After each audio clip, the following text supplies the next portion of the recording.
Good evening, everyone. My name is Barbara Blake. I'm the chair of this committee and I'm a Seven Sisters ward councillor. If I can ask the committee to introduce themselves, starting on my left, please. Councillor Nicola Bartlett, West Green Ward. Councillor Asda Over, Northumberland Park Ward. Councillor John Bevan, Northumberland Park Ward. Councillor Lester Buxton, Crouch End Ward. Councillor Amina Ibrahim, Knoll Park Ward. Mark White, councillor for Tottenham Central. Luke Colley Harrison, Crouch End. Councillor Alex Worrell, Stroud Green.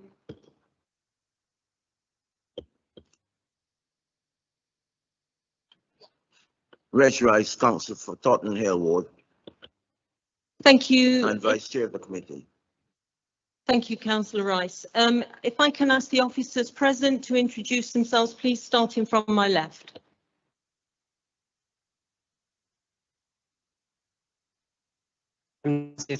Principal Committee Coordinator, Clarkson's meeting. Aisha Simsek, Democratic Services and Scrutiny Manager. I'm Bob Walker, one of the legal advisors of the committee this evening. I should note that I am stepping in part for Matthew Barrett, the council's in-house lawyer, who will introduce himself shortly, but who will be joining the meeting remotely. I'm primarily here to assist with any procedural or constitutional issues which may arise and to back up in the event of any technical issues. And Mr. Barrett will be on hand to deal with any specific legal issues relating to the application before members this evening. Hello, I'm Rob Szosowski, Assistant Director for Planning, Building Standards and Sustainability. Robbie McKnocker, Head of Development Management.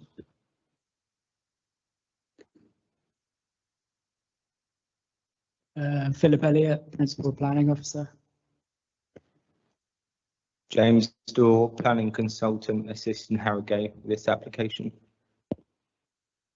Richard Truscott, Design Officer. Suzanne Kimmel, Change Officer. Stefan Pietzak, Principal Transfer Planning Officer.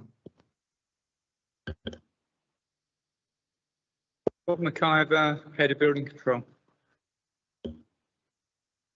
Thank you. There are officers in attendance virtually and they will introduce themselves when relevant. So we're on to item 1. This meeting is being recorded. All registered speakers should be aware that they will be recorded for live or subsequent broadcast via the council's internet site or by anyone attending the meeting. Item 2, the planning protocol.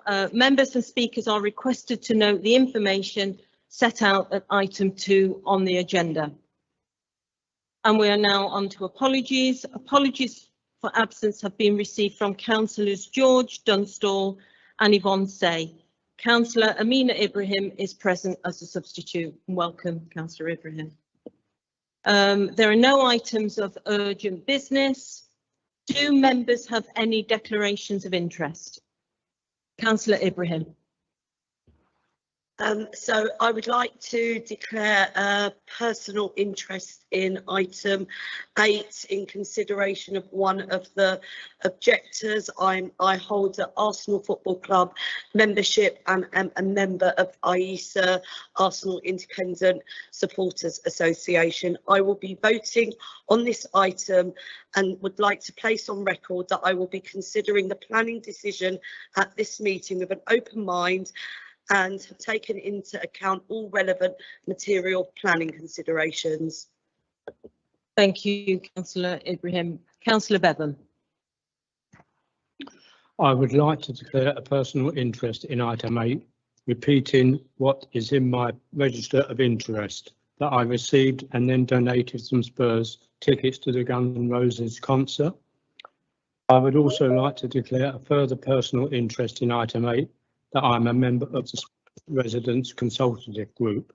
I will be voting on this item and to place on record that I will be considering the planning decision at this meeting with an open mind and have taken into account all relevant material planning considerations. Thank you, Councillor Bevan. So we're now on to item 6, which is the minutes, and we will consider the minutes at the next meeting. So on to item 7, which is the planning applications, and item 8 is the application we are discussing tonight, which is High Road West, London, N17, pages 1 to 552. The recommendation is to grant. I would like to confirm with the committee's agreement that the committee will allow 4 speakers in relation to this item. Is this agreed? Thank you. So I'll now hand over to the officers who will introduce this application. Thank you. Thank you, Chair. Just a brief introduction to this item for members before I hand over to the case officer, Philip. The comprehensive redevelopment of High Road West has long been a council ambition, which has led to the adoption of the 2014 master plan. This was followed into the site allocation NT5 in the 2017 Tottenham Area Action Plan, which enshrined this into planning policy. The scale of the development provides substantial benefits and delivers on a large number of planning policy ambitions.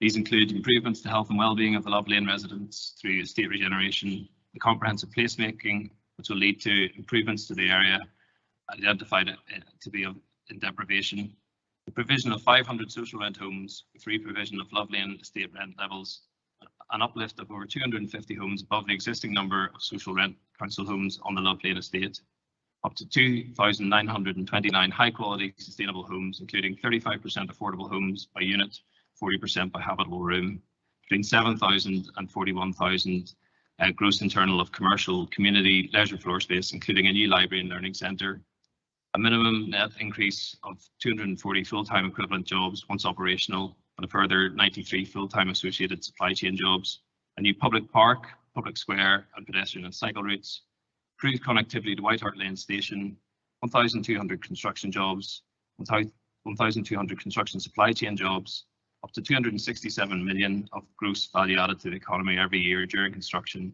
and between 22 million and 110 million of gross value added in perpetuity, a new district energy centre connecting to an area-wide network, and enhanced biodiversity across the site. It creates some policy conflicts and negative impacts, including less than substantial harm to heritage assets, potential daylight impacts to neighbours, potential for qualities impacts due to the loss of business space, the temporary impact of residents relocating. The approach to compliance with environmental impact assessment regulations requires the worst case scenario to be assessed to fully consider the environmental impacts of the development. So as decision makers, you must be mindful that these impacts could occur, but the development is unlikely to produce those impacts in all respects. The officer's report sets out the balance of benefits far outweighs the negatives, and once the appropriate decision framework is followed, officers find that recommendation is for approval. Councillors must work through the same decision-making framework in their own minds, having heard the full suite of speakers this evening, and must be mindful that a policy conflict does not mean the proposal is unacceptable, provided that the overall proposal offers greater benefits than disbenefits, again, as assessed through the proper decision-making framework. I'll hand over to Philip to talk you through the development.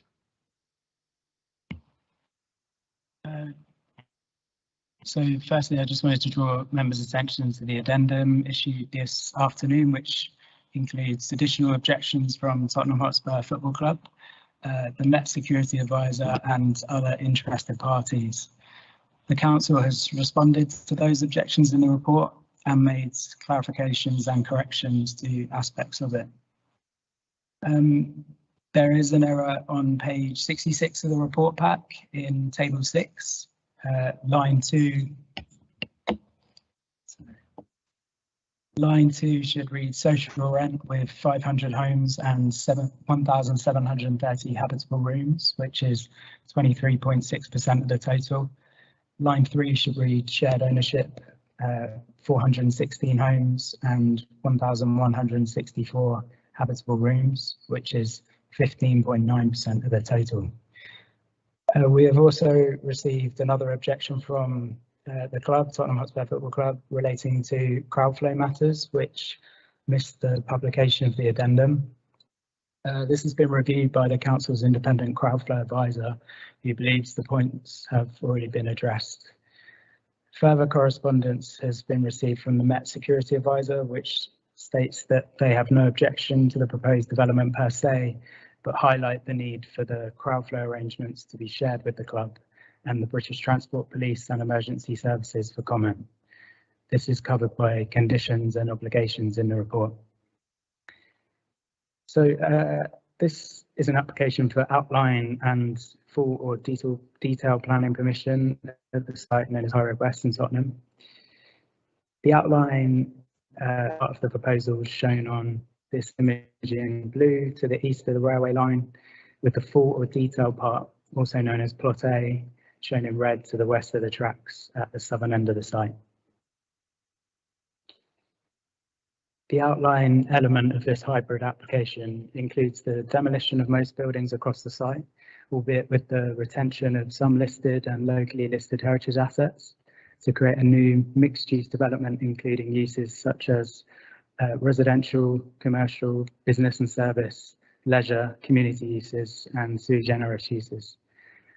This is along with the creation of a new public square, a park, and associated access, parking, and public groundworks.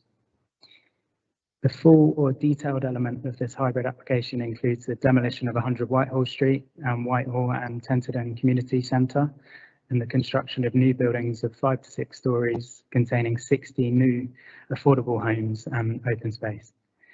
In the outline proposals, the buildings would be a range of heights and include tall buildings.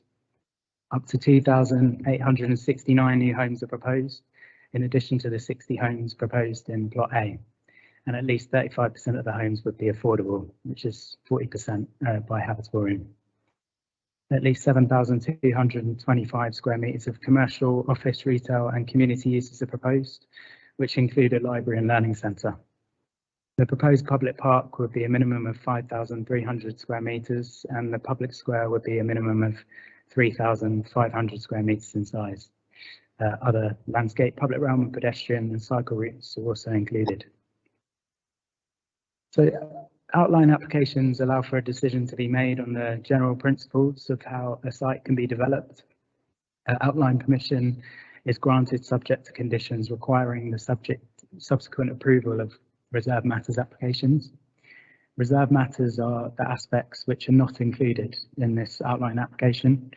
In this case, the matters reserved for later determination are those of layout, scale, appearance, landscaping, and access within the site. Reserved matters applications will come forward with each phase and will provide the full detail of each building.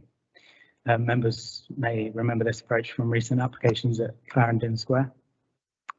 The reserved matters process allows for further scrutiny from interested parties and members as and when these applications come forward.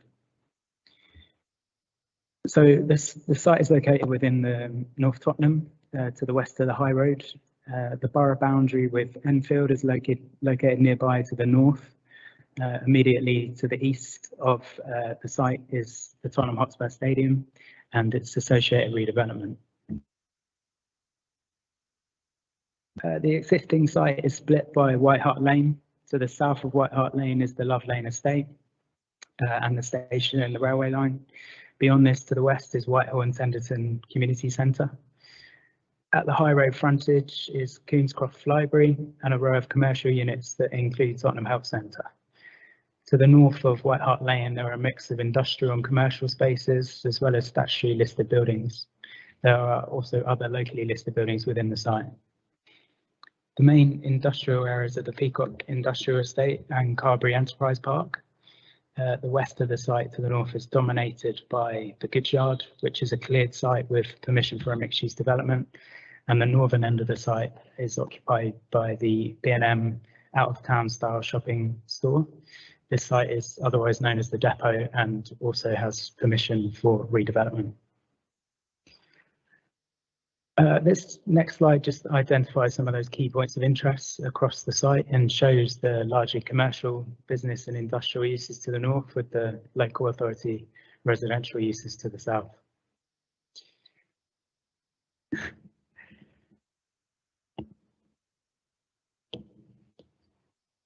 This slide provides some images of the existing condition of these locations.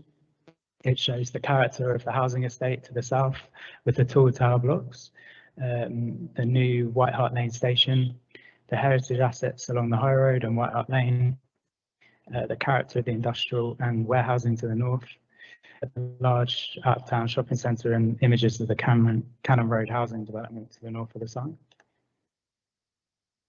Just on heritage assets, the Grange on White Hart Lane and 819 to 821 High Road are Grade 2 listed buildings located within the site. There are also several statutory and locally listed buildings within the local area along the High Road and along White Hart Lane. The site includes the locally listed buildings along the High Road between Brereton Road and Moselle Place that would be demolished as part of the proposals. So just to touch on the deferral from the March committee, this application was deferred at committee in March due to very late submissions objecting to the proposals. More time was needed to review the points raised, especially as some aspects such as heritage impacts and impacts on crowd flow were highlighted as possible areas of challenge. So these were taken away and considered. The main issues that were raised related to crowd flow impacts, heritage impacts and the assessment of these, flexibility which may prevent legitimate assessment, conflict with the Tottenham Area Action Plan and High Road West Master Plan framework, B2 and B8 youth is not being included, issues around phasing, and issues around employment and community uses, job losses and public transport and healthcare provision. This presentation will seek to respond to a lot of these issues. Just touching on a couple of those key issues. Crowd flow has been reviewed and a new study was issued which shows that flows would not only be safe, but the proposed area should function more effectively on event days in the end scenario. Additional heritage analysis has also been carried out, which has gone into more detail on impacts on each individual asset to help officers carry out a balancing exercise. The harm identified is considered to be outweighed by the substantial public benefits of the scheme. So the key local plan policy relevant to the application is the site allocation NT5, which is in the Tottenham Area Action Plan. Also of note is the High Road West Master Plan framework. The policy and the framework identifies how development within the area should come forward. The site also falls within a tall building growth area and is partly within the North Tottenham Conservation Area. Areas around the High Road and White Hart Lane are within an archaeological priority area, and sections to the north of White Hart Lane are within an area of open space deficiency. Parts of the site also fall within flood zone 2 due to the culverted moselle running beneath areas around White Hart Lane. So the NT5 site allocation calls for a master plan comprehensive development to create a new residential neighbourhood and leisure destination for London. The allocation calls for a new high quality public square, an expanded local shopping centre and an uplift in the amount and quality of open space, as well as improved community infrastructure. The comprehensive nature of this development, which occupies the majority of the site allocation, would be a significant step forward in progressing the ambitions of the council and the community to tackle social and economic barriers by providing a large number of good quality affordable homes, job opportunities and training, and community and leisure facilities. I won't go through the public benefits of the proposal again, as Robbie sort of touched on these in his introduction, but they're listed there. So on estate regeneration, a significant part of the proposals is the regeneration of the Love Lane estate. The proposals will provide a like-for-like replacement of existing affordable housing and the right to return for all social rent households. The regeneration of the estate complies with the Mayor's Good Practice Guide to Estate Regeneration, as well as London Plan Policy H8. The consultation with residents that was carried out complied with the key principles set out by the Mayor's guidance and was within the site allocation in terms of early engagement and feedback. A resident steering group has also been established and a ballot was undertaken with a majority of residents voting in favour of the proposals. The redevelopment of the estate allows for the opportunity to bring forward a significant quantity of affordable housing. To the south of White Hart Lane, the scheme would deliver 40% affordable housing by unit. The proposals would deliver 500 council homes as well as intermediate housing in the form of shared ownership and shared equity. The new homes would be built to high quality standards and would have the same access to amenity and play spaces as market housing where blocks are mixed. The applicant has submitted an illustrative scheme based on the parameters which would deliver 2,612 homes.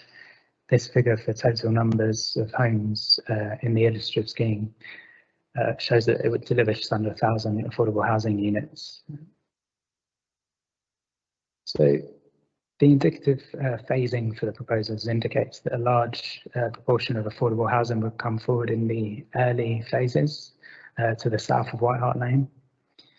The first phase, which is the detailed element of the scheme, would deliver 60 council homes and enable some of the Love Lane residents to move into that new accommodation. The phases, as touched on before, would also deliver those 500 council homes as well as intermediate forms of affordable housing. So the outline proposals include an illustrative master plan that shows how buildings could be accommodated within the development. The master plan delivers on the site allocation requirements by providing a large park to the north and a civic square to the south of White Hart Lane. It proposes a variety of commercial and business uses at ground floor level around areas with more activity, with residential uses above. The taller buildings are located to the west of the master plan, away from the heritage assets along the high road. The proposals broadly accord with the principles in the High Road West master plan framework by providing a north-south connection through character areas and a sequence of places that increase density and activity. Workplaces, community facilities and different types of housing and open spaces are all linked and interconnected through the master plan.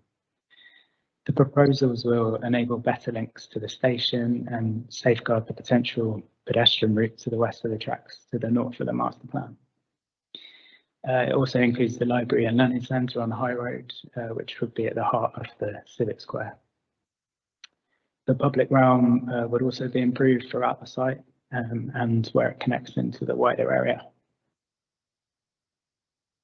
The comprehensive nature of the proposals seeks to reinvigorate the high road through this additional activity and range of uses centred around generous open spaces. The range of uses should enable a diverse employment offer and a varied place that provides for all groups, families and businesses. This image just shows the illustrative master plan and key features such as building heights, the library and learning centre just to the left of the stadium, and the public square to the north of White Hart Lane and the civic square to the south. Heights have been proposed that they are located along the western edge, along the railway line and away from the more sensitive locations and heritage assets towards the high road and along White Hart Lane. This image shows the staircasing of building heights in the illustrative master plan, which gradually move up towards the western edge. Some of the listed and locally listed buildings are shown in blue, and that image just shows that in terms of sort of scale and built form, the proposed illustrative buildings would reflect those heritage assets. So the next few slides just give an indication of the potential quality of the public open spaces and their benefits. Peacock Park to the north of White Hart Lane would form the heart of the new development. The illustrative proposal show this as providing a series of green spaces that are activated by commercial, residential and other uses in the surrounding buildings. The spaces will incorporate play for a variety of age groups as well as green infrastructure. So this is an illustrative view from the top of Peacock Park looking south towards White Hart Lane. It gives an impression of the potential activation of variety that would be provided to residents. The illustrative master plan allows for Moselle Square to function as a multi-use civic space that is activated by retail and leisure uses as well as the library, but it also has sufficient space to host play, markets and community events. It also has a dual purpose on days when events are being hosted at Tottenham Hotspur Stadium. Its layout and scale provide a direct route to White Hart Lane Station, which allows crowd flows to move between the station and stadium more effectively. This image just shows the potential for the space to provide play similar to examples of Granary Square or Walthamstow Town Hall. It also shows that the ground floors of the illustrative buildings could provide activation onto the square and activity. These next two images just give an impression of how Moselle Square would operate, firstly in the daytime on non-event days. But again, the potential activation play and event space can be seen. And this is the same image at night time, just showing how the activation provides safe overlook spaces into the evening. The next two images indicate how these spaces could function effectively on event days. So this first image shows a view from the high road looking west through Moselle Square towards the station.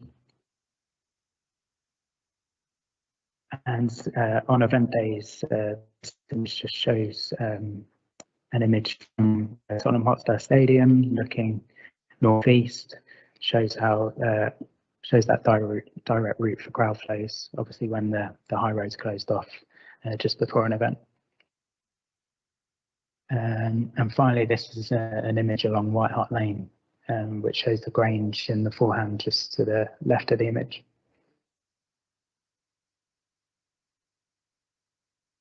So whilst the proposals were for large open spaces through the park and Civic Square, there would also be a variety of amenity spaces available only to residents at podium and roof level.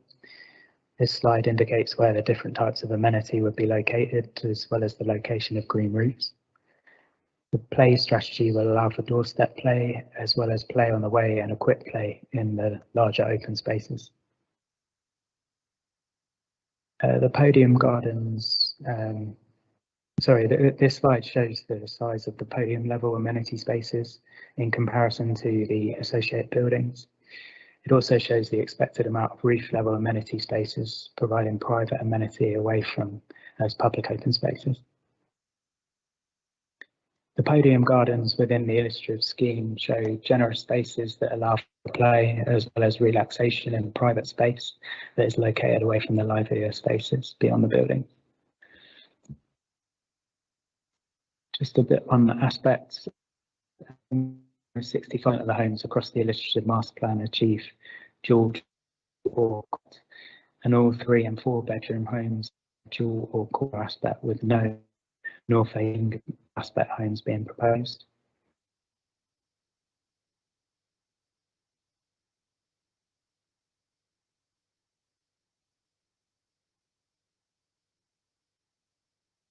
To the rear historic buildings on the high road in the northern section of the site.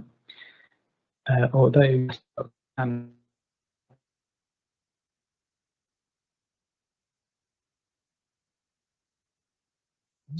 and will offer a desirable outlook.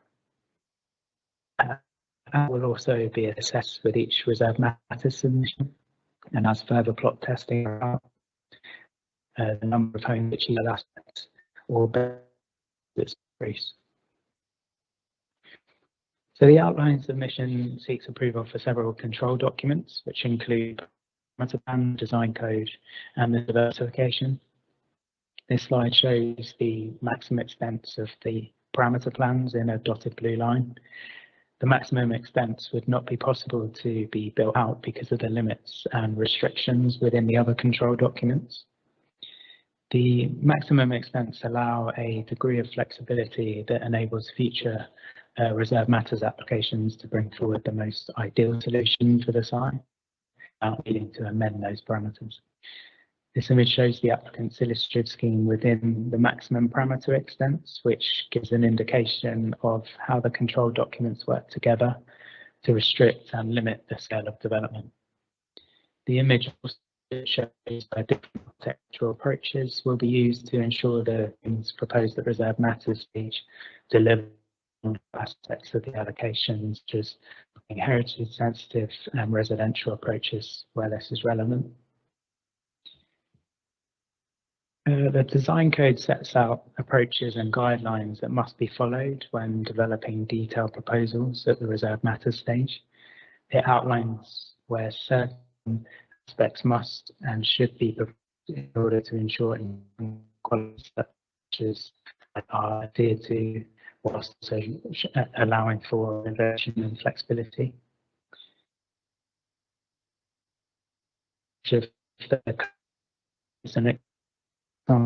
How the design code could be employed alongside the parameter plans to deliver an acceptable form of development. In this example, it identifies that the buildings within Block D must have clear visual separation and how this can be represented.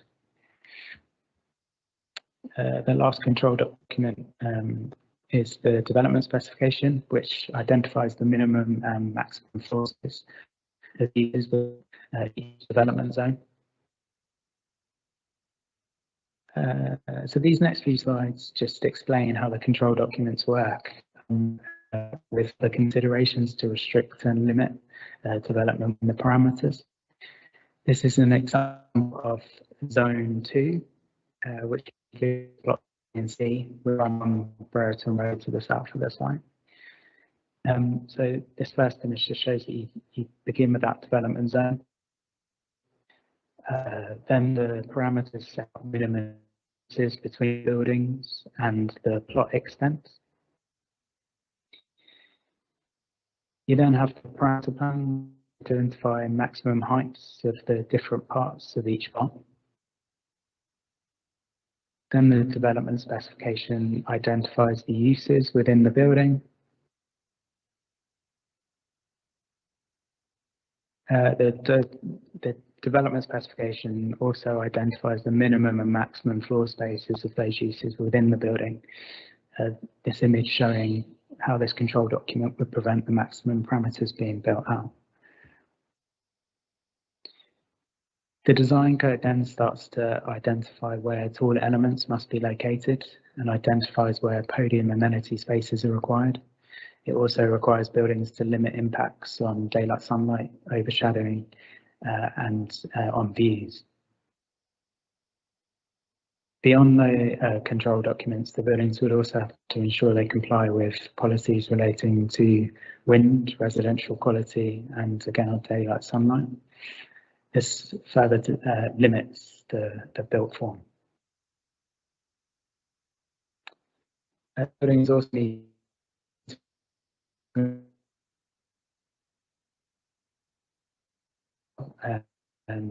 the built form to improve residential quality. Finally, the design code was specific requirements for this particular development related to heritage impacts. It requires the form facing the high road and conservation area to be sympathetic in terms of scale, and it also identifies the need to protect the well-established trees along Brereton Road. So just moving on to the quality review panel. They were broadly supportive of the proposals and were encouraged by the emerging architecture in the illustrative plan. They did raise concerns about density, the delivery of park, and the exact size and scale of rooms. After reviews detailed and reviewed at reserve matters stage, where there would be further scrutiny of these elements. And in terms of the park, it needs to be acknowledged that In large regeneration schemes, everything cannot come forward at once, but the applicant is proposing to contribute to improvements in Bruce Castle Park to partner by to get for this in the interim before the park is delivered, as well as provide meanwhile uses and strategies which are secured. So this next piece is going to touch on the detailed element of the scheme, which relates to referred to as plotting. This is the only element that sits to the west of the railway line. These particular images just show the existing community centre, as well as the residential properties, parking, boundary trees and bin stalls. So 2 new buildings are proposed of 5 to 6 stories located next to existing residential buildings. The buildings would provide 60 homes, 48% being family sized and all to be council homes, which will enable residents to move off the Love Lane estate. The buildings would be constructed of a palette consisting of several types of red brick with different mortar colours, different red mortars, with green and pink accents around the doors and windows. These material choices have been chosen to reflect the surrounding context, particularly the sort of palette that is shown on the Grange. The colouring also is a way of is used for wayfinding and identifies entrances and elevations and floor levels. So this image just shows the suite of materials on the communal entrances, which provide detailing and interest to the facades. These CGIs show the eastern elevation of the building on approach from the west along Whitehall Street, as well as a communal entrance and indicative views of the internal communal environment and core levels. So this image shows a view looking southeast between the new buildings, showing the landscaping and play proposed within the site. This is just a larger image of the one shown before that shows that view along Whitehall Street looking west. Show looking east along Headcorn Road, shows how the building would integrate with existing street trees and the wider estate to the west. Again, the front doors and activations of the street is shown. This image is from the railway line looking northwest, then gives an indication of how the buildings would introduce front doors and natural surveillance to the streets, and it shows the high quality landscaped areas between the buildings. Due to their origin, the neighbouring buildings' primary windows face away from the development, and officers consider it would sit comfortably in its plot. Daylight and sunlight impacts would be acceptable, and the landscaping and streets would improve the public realm.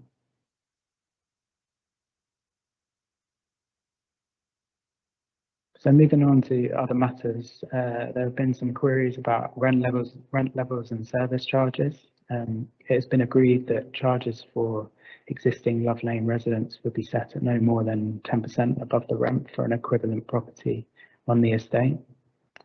It is expected that any increases would be offset by other savings, such as those on energy bills. The impact on education services has been assessed, and the proposals would not require additional educational infrastructure, given the existing supply and capacity already in the local area. On health, provision has been accounted for in nearby permissions. However, Tottenham Health Centre's services must be re-provided before that building is demolished. Furthermore, if the health centre proposed within the Northumberland development project does not come forward, the scheme would provide for any uplift needed to compensate for this. And in line with London Plan, 90% of the new housing would be accessible and adaptable, while the other 10% would be wheelchair accessible. So just moving on to representations, a number of objections have been received, with the main areas of objection relating to loss of business, scale and density, impact on heritage assets, amount of community facilities, equalities impacts, crowd flow and traffic and parking. The previous pages have touched on some of these considerations, particularly to do with scale and density and the amount of community facilities by detailing the public benefits. The next few slides will just sort of touch on these other aspects. So the proposals seek to demolish and redevelop the site of several businesses along the High Road, White Hart Lane, and within the Peacock Industrial Estate and Carberry Enterprise Park. Within the proposals, new commercial units and spaces would be provided that would offer the opportunity for businesses to remain in the area.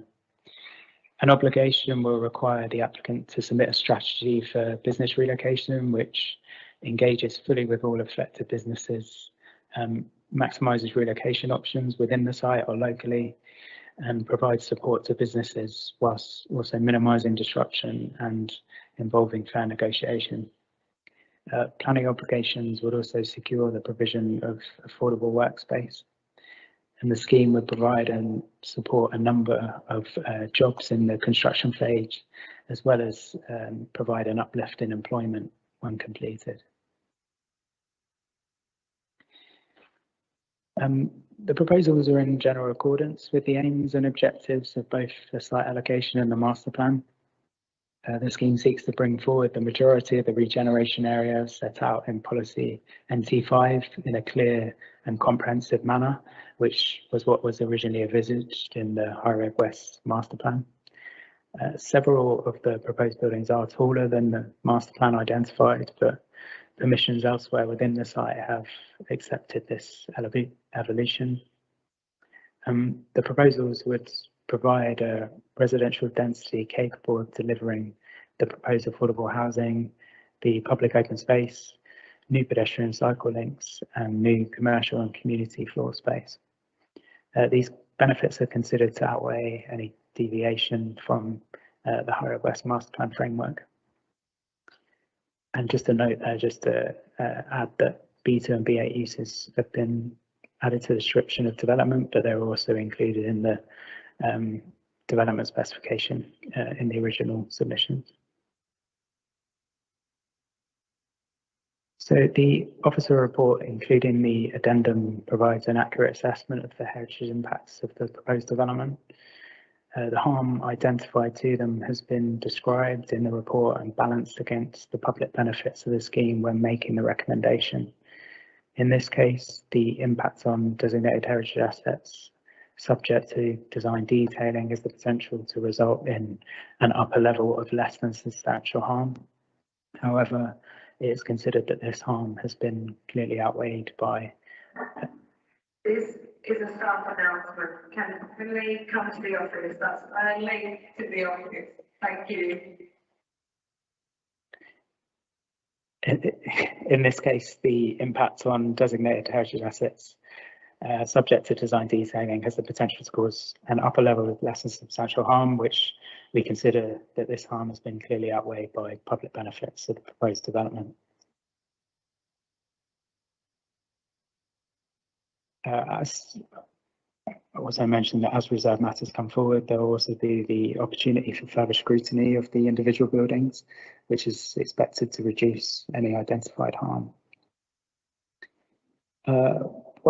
Just onto equalities, whilst the proposal would result in some negative impacts in relation to existing businesses and communities losses, as well as associated job losses and loss or displacement of existing residents. When taking into account the proposed mitigation, such as the business relocation strategy, the landlord offer, and the development phasing strategy, along with the benefits brought about by the provision of high quality new homes, including accessible and affordable homes, the provision of new jobs during operation and construction, the improved public realm, and access and security improvements. When all these factors are considered, the proposal is considered to result in an overall beneficial impact, once complete, on the general population and identified priority groups.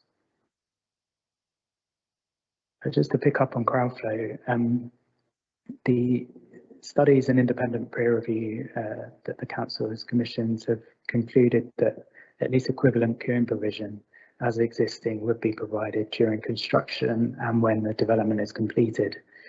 The interim and end scenarios would not expose any spectators, employees or members of the public to a greater level of risk than what is currently in place. Crowdflows would also be reviewed by key stakeholders such as the Safety Advisory Group or SAG as part of each reserved matters application. And on top of that, the club will also have event management plans in place to deal with each specific event. This slide just identifies the end scenario to the right and also potential interim scenarios during construction.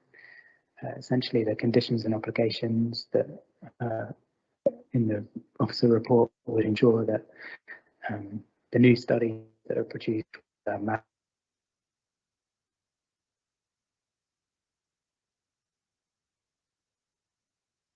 the proposed scheme improves connectivity, pedestrian,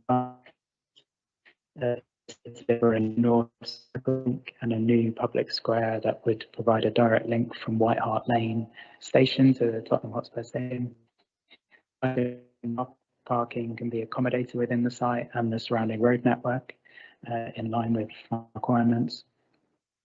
Haringey Cycling Complain have objected to the scheme but have now removed the objection, given that we have added planning conditions and obligations which address their concerns.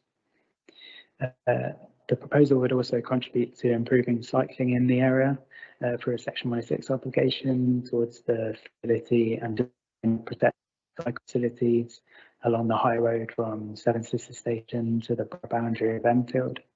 The scheme would result in a relatively small and manageable increase in vehicular trips, which, subject to the recommended conditions and obligations, would be acceptable.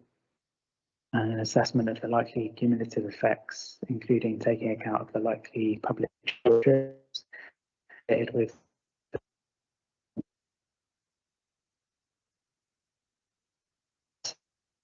measures. The development would deliver significant biodiversity enhancements through the delivery of new the provision of a new public park, together with extensive tree planting and greening. The developer has gone above policy requirements. For example, they've exceeded whole life carbon targets by meeting Letty Gardens targets, and they have undertaken a BREEAM Communities pre-assessment, and its certification is secured by condition. This integration then assesses sustainable design. Overall, it's considered that the proposal accords with the development plan and will continue to seek opportunities to further reduce on-scale reductions as future applications. This is just a list of the heads of terms which largely secure those public benefits that Robbie touched on in his introduction. Obviously, the list is extensive, and both the financial and non-financial contributions that the scheme would secure are, substantial and outweigh any harm resulting from the development. And just lastly, just to touch on the scheme, similarly support scheme, and they state that public benefits clearly and convincingly outweigh any harm to, in particular, heritage assets. So that concludes the presentation. Obviously, the recommendation is to grant planning permission subject to Section 106 legal agreement. But there's stage 2 response and approval. Thank you. Chair, interject. I think people who are on here will be able to hear the very opening lines of your presentation. If you wouldn't mind just covering the addendums again. Okay, sorry.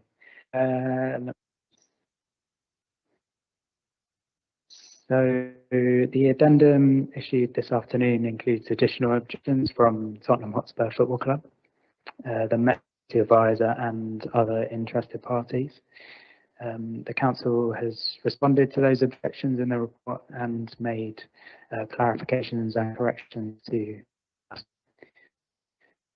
error on page 66 of the report in table 6.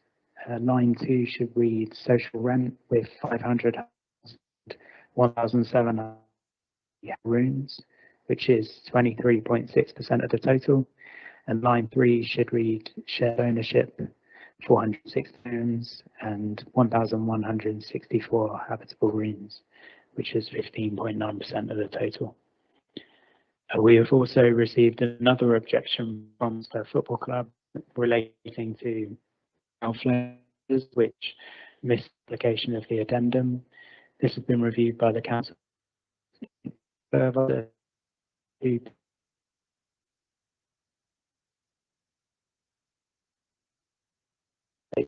that no objection to the proposed, they have no objection to the proposed development per se, but highlight the need for the crowd flow arrangements to be shared with the club and the British Transport Police and emergencies for comment.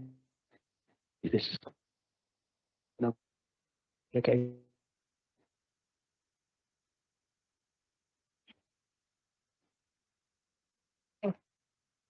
So, any clarification questions? Councillor. Thanks.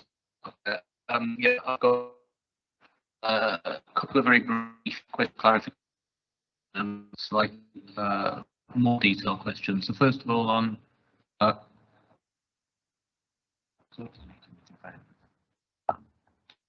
apologies. So first of all, on page 3 of the pack, we talk about a minimum of an increase of 240 full-time equivalent posts being delivered by this scheme. I'd like to ask how that figure was calculated, and if the response could in addressing that could give us some confidence of how show us how we can be confident that that will actually be delivered ultimately. Then on page 4, we're talking about workspace, and we're talking about relocating businesses with the cities, and how far they're to be within the vicinity of the site. So then I wanted to ask something about the reserved matters. Obviously, I'm pleased to hear that, for instance, details about aspect are considered reserved matters and will be considered. So tonight, were we to approve this outline application, we would not be committing ourselves to the numbers of single aspect dwellings shown in the illustrative diagram on page 191 of the pack. But what I can't see in the reserved matters is anything referring to the use of the various floor spaces in the proposed development. And then we've got some quite wide kind of leeway within the proposal. For instance, on page 57, we're talking about between 0 and 1,000 square meters of healthcare floor space. We're talking about between 0 and 2,000 square meters of nursery provision. We're talking also about somewhere between a 2,250 square meter loss and a 15,250 square meter gain overall in community and leisure floor space. So I suppose my question is, first of all, if the use, what the buildings are going to be used for isn't part of the reserved matters, does that mean that we're giving up our right tonight, were we to approve this application, to make a decision on how much, whether we want any nursery provision within the site, or whether we want any healthcare floor space, or whether we want an increase overall in community and leisure floor space? And I'd also note that on page 62 of the pack, in paragraph 4.39, we're talking about it says is the benefits for the proposed development, including substantial uplift in housing, community and leisure uses, and open space public realm enhancements, and a quantum of high quality replacement commercial floor space that could exceed existing, is considered to outweigh the loss. Therefore, I'm wondering, or I'm slightly concerned that we might be being asked to consider a potential balance between definite loss and potential gain that we can't be certain of, and I'd like to know how we can have confidence that the decision we're making on the balance between loss of one type of provision and potential gain is something we can be confident that we're making the right decision when it's being left so open. Thank you.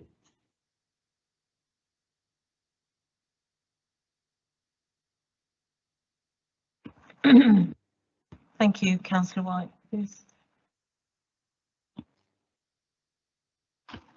Hello, Councillor. I'll just try to address your concern with respect to jobs. The calculation of 240 full-time equivalent jobs is derived from a provision of 392 minimum jobs based on the minimum floor space provision in the lowest employment generating uses that are permissible within this scheme.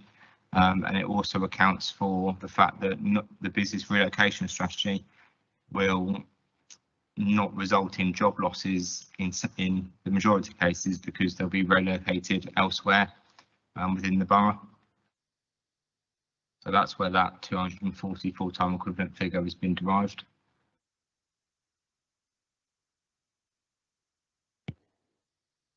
And then just to continue, I believe the next comment you made was with respect to aspect, and the illustrative scheme is exactly that. It's illustrative.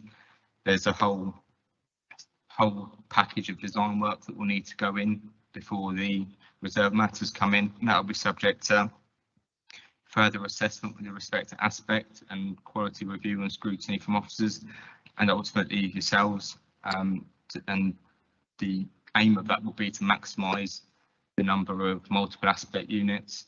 And as Phil has already described, in some cases that won't be possible in this scheme because of contextual constraints, but where single aspect units are proposed, they tend to be in the locations where they're going to have the better quality outlook over parks and open spaces. And then in terms of the floor spaces and flexibility in the ranges that are proposed, the purpose for this is to enable the developer to respond to market need, because this will be quite a long construction time frame.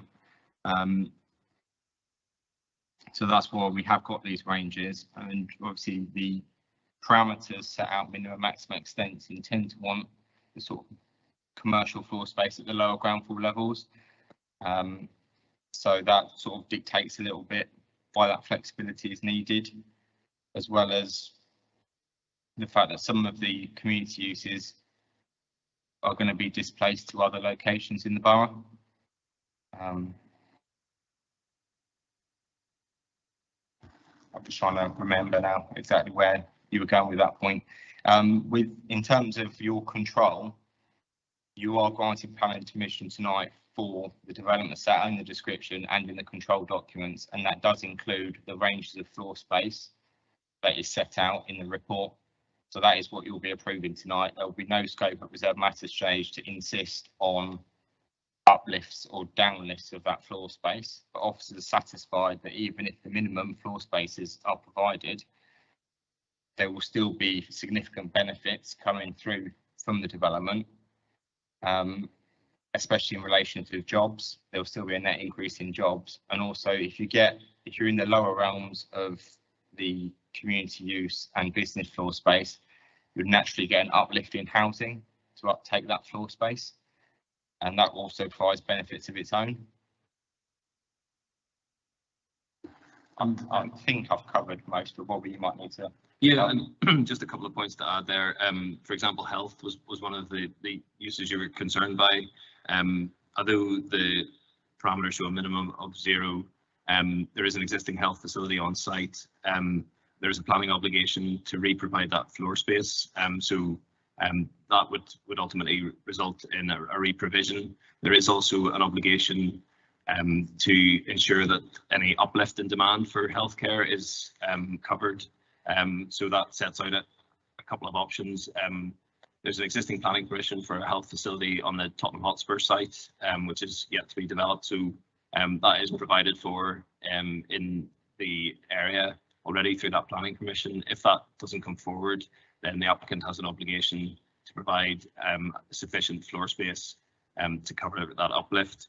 And I think just to add to what James has said, it can't deliver the minimum in every respect. So, you know, as James has said, some of the lower commercial uses could result in an uplift in residential, and likewise, there are control documents that show commercial uses on certain ground floor spaces. So it would be contrary to that to provide a fully residential building in some of those areas. So those naturally do deliver those commercial spaces, and that will move between employment spaces, community spaces, and leisure spaces. So we're able to determine that there will be public benefits through the delivery of those uses.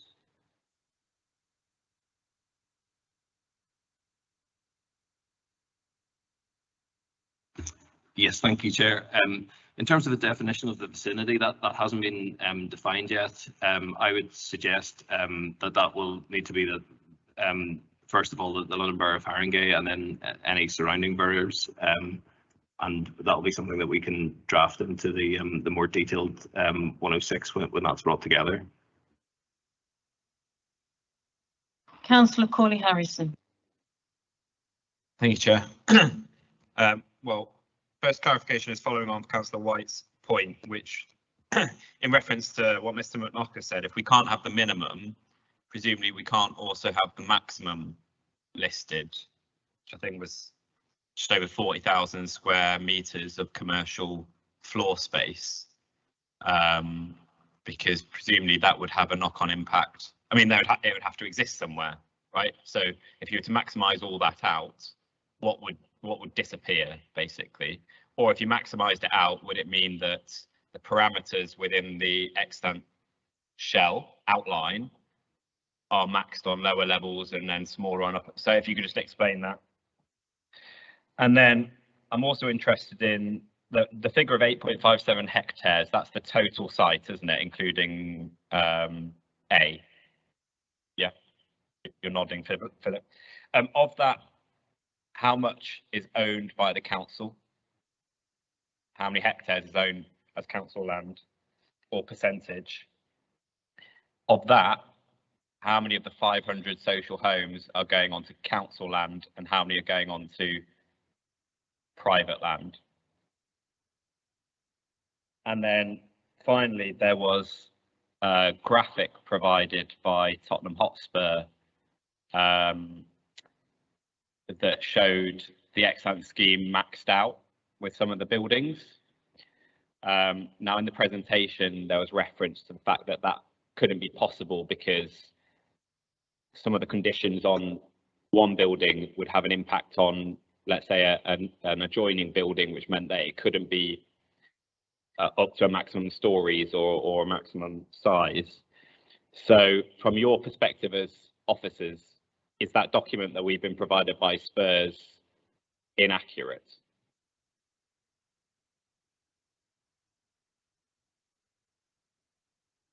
Councillor, thank you for that. I'll just take your question on maximums.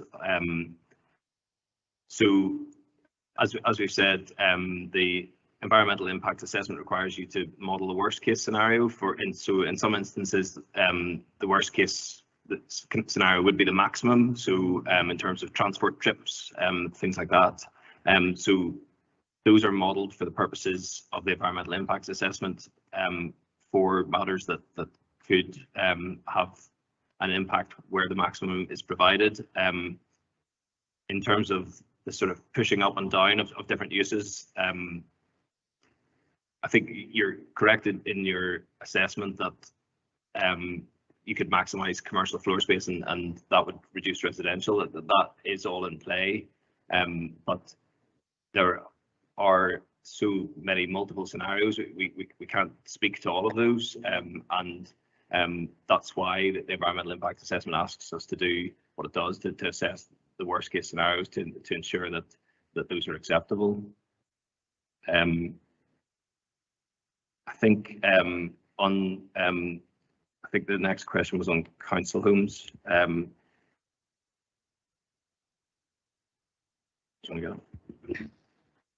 Yeah, so the council in the land to the south for White Hart Lane around the Love Lane estate.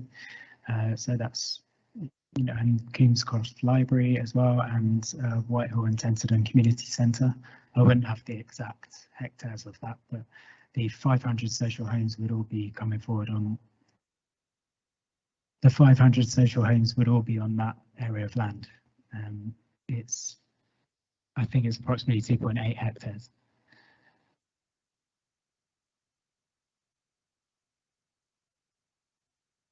And just picking up on the Spurs document point, I think as you picked up, as I explained in the presentation, I don't think that what's been put forward in that document could be delivered because of the reasons I explained, and going through the parameters in the control documents and the other planning policies that the reserve matters would have to adhere to.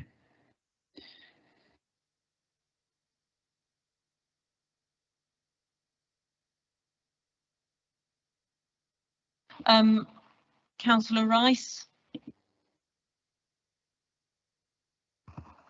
Thank you, Chair. I thought you'd forgotten me.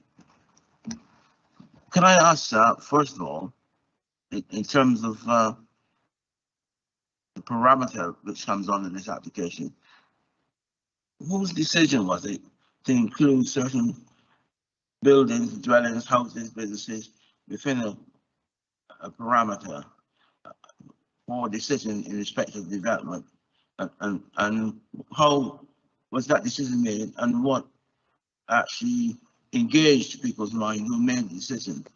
I mean, for instance, there's a suggestion that the business called KMM and Chicken Clicking or something, if the line of development was drawn differently, if only loss of space and everything else, then these businesses would not be involved with the planning arrangements. So how do we come to this decision? No, just in one thing in terms of reserve matters. I mean, I take on the board the conversation that's gone on about reserve matters, but what I would want to be clear about, that this is outline application one, and that the reserve matters which hadn't been outlined for all decisions tonight will come to committee and not decided by the chair and senior officers in the planning service. It comes to committee again for final decision. I say that from experience in Tottenham Hill. Just in terms of the heads of terms arrangements, what are the 106 heads of terms? There's some heads of terms put up on the screen. I could not read them. They were so, the script was too much for my poor eyes. And so, could you tell me what was the 106 heads of terms as agreed? Thank you, Councillor.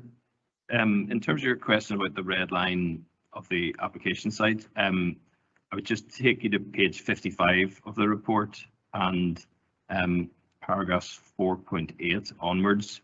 If I can give you a second.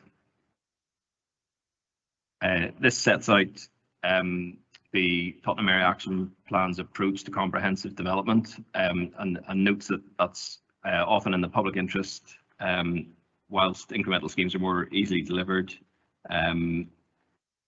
It can have limiting consequences on scale, layout and viability, whereas it notes that comprehensive development in 4.10 can deliver the objectives of the Area Action Plan by securing the optimum use of land, proper planning and development, and supporting the achievement of wider regeneration aims. So it's the applicant's choice where they set their red line, but in terms of your consideration of planning policy, it is encouraged to do what they have done, and the policy does state that where necessary, compulsory purchase powers could be used to assemble land, but of course only where necessary. And in terms of bringing reserved matters back to committee, that's absolutely a commitment that we would ascribe to for a development of this scale and nature. So you can be confident that you will be seeing these buildings again. And if I can just ask Philip just to bring the heads of terms up on the screen, which you have now, and if you would like, he could just talk through those again.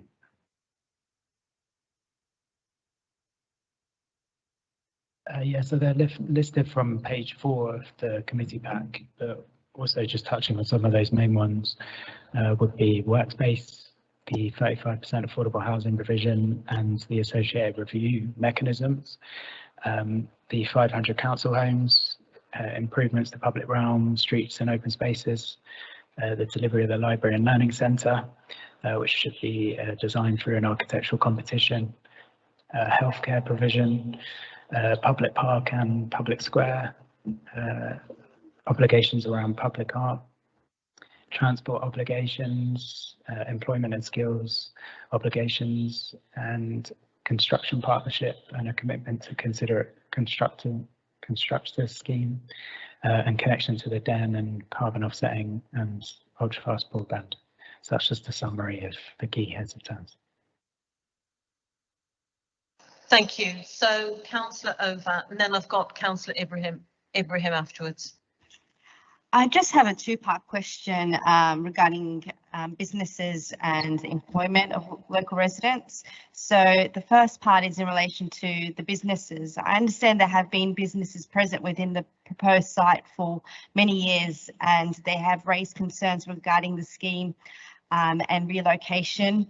I'm aware from the agenda papers that there will be a business relocation strategy to assist with the relocation of existing businesses. And it seems from what was said earlier that it's a work in progress because there isn't yet, from my understanding, a detailed definition of vicinity at this present time. I just want to know whether there's been dialogue with businesses regarding this strategy to ensure concerns are adequately addressed. Just want to get further insight into that.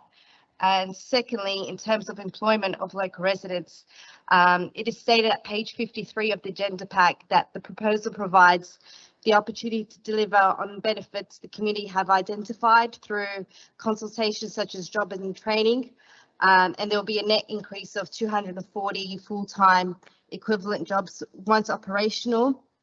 And I understand from page 61 that it is recommended a Section 106 planning obligation to secure the implementation of approved employment and skills plan to maximise opportunities for residents from the development, including during the construction phase. However, no figures have been provided as to how many jobs potentially will be set for local residents. So can we get assurance that local residents will be given significant job opportunities, and are there any percentage figures of how much that potentially would be? Thank you. Thank you, Councillor. In terms of the engagement with businesses, the applicant team have done extensive engagement and consultation. I don't have the full details of that in terms of what businesses have said and how that's shaped their approach to business relocation strategy. That will be a question just best put to them later. In terms of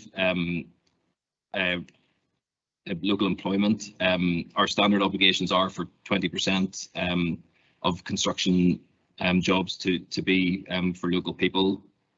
That isn't set out specifically in page 9, but that is and will be enshrined in the 106. If we can match that with the figure for construction jobs, that gives you the potential that could go to local people. And just to elaborate on that, yeah, it's a really important point about local jobs and employment. So from the Section 106, we then work with the council's in-house economic development team, which has a dedicated team looking at Section 106s arising from new development to connect them with local jobs, so they have to local people, to local jobs, so they have the connections and the expertise to do that. So hopefully that just gives a bit of reassurance on how that works through the economic development service. Thank you. Councillor Ibrahim.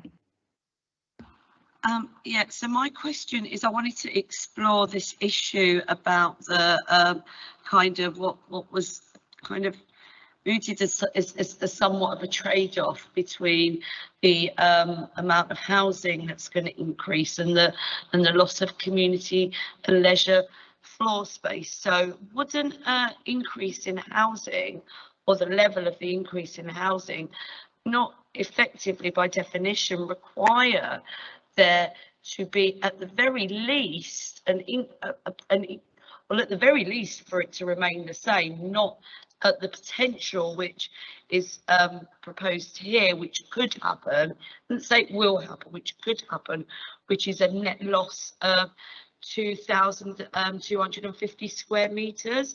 So wouldn't the applicant consider at least committing to there being no net loss? Obviously the envelope is quite big with the potential increase. However, there is, from what's described in the document, a potential decrease. So whilst I appreciate what's being said about the increased benefit of the housing, surely that would require there to be at the very least the same amount, not less. Thank you, Councillor. And just to clarify, your question in relation to no net loss is community uses specifically, rather than overall commercial floor space. Is that right? So it's community and leisure floor space that's referred to in the document. So it talks about a potential net loss of 2,250 square metres, and the high end being a potential gain of 15,000, just over 15,000. So my concern is the potential loss in the worst case scenario. So if at the very least it stayed the same rather than there being a potential loss. I'm not saying that that's definitely going to happen, but it would be quite, you know, to put, I mean, effectively we're being put in a position to give that big envelope, and it's not reserved matters. It's something that would be, obviously, if we were to agree today, there would be the potential for a net loss. I think just worth drawing your attention to page 14, where the minimums are all set out in detail. So the minimum is a potential net loss. Well, if you take second from the top, indoor sports and recreation, that's 500 square metres. Then skipping down to libraries, that's 500, and then community halls are another 500. So it does take you 500 short of no net loss. And also, I suppose, worth noting that, as I said earlier, the planning obligation requires the reprovision of the medical facility, despite that being a zero minimum. So In terms of the overall picture, that those minimums would.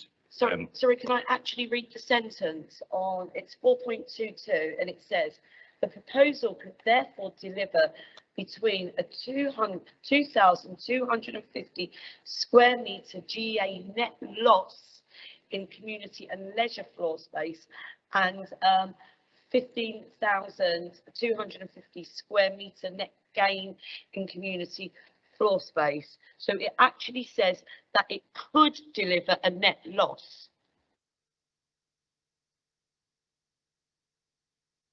That's verbatim from the document. Yeah, well, as I say, that is set out, but when you look at the figures, there is still potential to meet that. Again, I think that's possibly a case of worst case scenario, and it's also worth noting that the Grace Centre, which is on the site, does move to the Irish Centre, so that sort of floor space doubles up and is used more efficiently. So, you know, as officers, we're satisfied that there is adequate floor space in terms of those uses. I think one other point that's probably just worth bringing members' attention to on this sort of line of questions of controls over floor space and what you have in terms of that bigger picture. If you go to page 499, which sets out the conditions, that also sets out what each reserved matters application should include.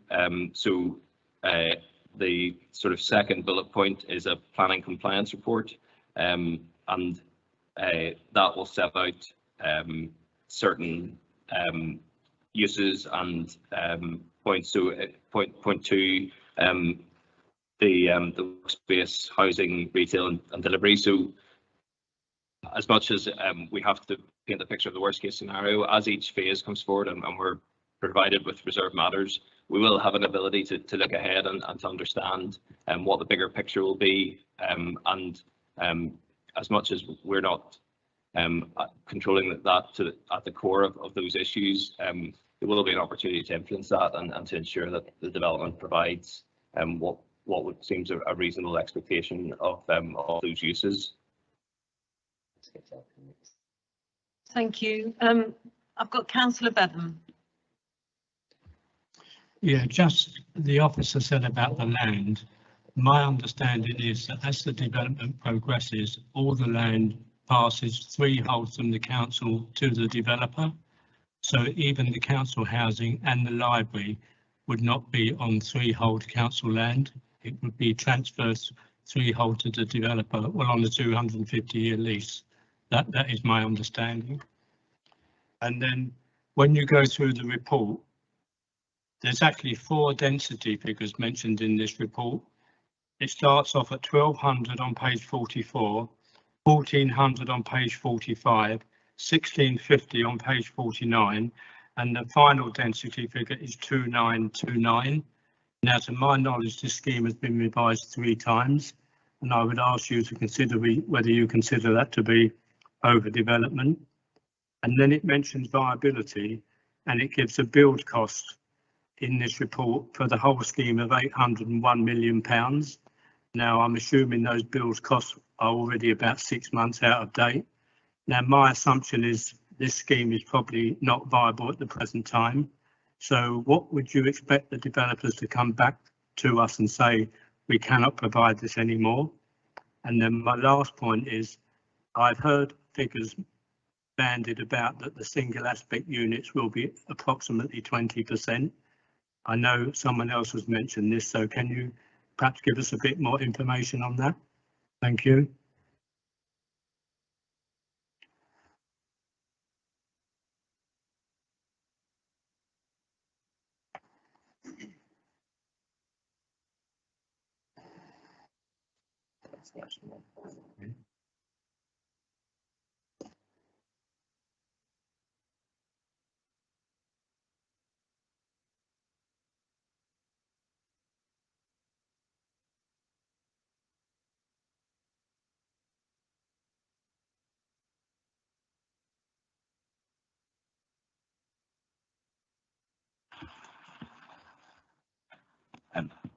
Thank you, Councillor. Just to pick up on your first point about land ownership, I'm not familiar with any kind of arrangement between the council and the developer, but normally kind of land ownership issues aren't a material consideration, as they can change obviously over time.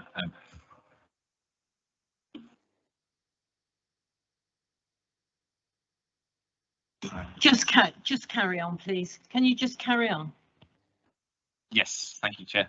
Yeah, I've nothing really further to add, just that there may be an agreement in place between the council and the developer, but in terms of a planning consideration, you're considering the application before you and the controls, fee conditions and the obligations, regardless of who the owner may be from time to time.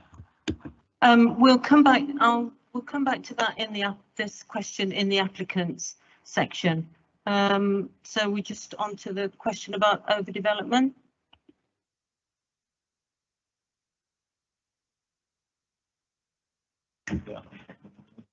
So the question was, do we consider overdevelopment? And no, just reference in my presentation, obviously we feel that the housing numbers and the sort of densities enable the developers to provide those open spaces and the other sort of facilities and public realm, which results in a good quality residential, good quality homes essentially, and a good quality living environment.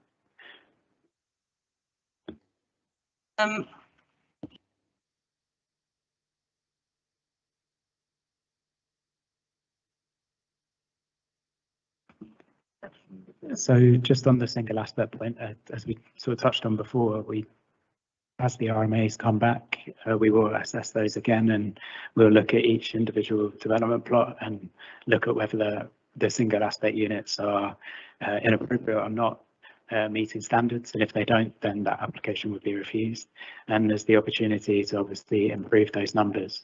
What they've done so far is just tested it, and it's based on a legislative scheme, but when they get into the finer details, they'll be able to improve those numbers of dual aspect or multiple aspect units.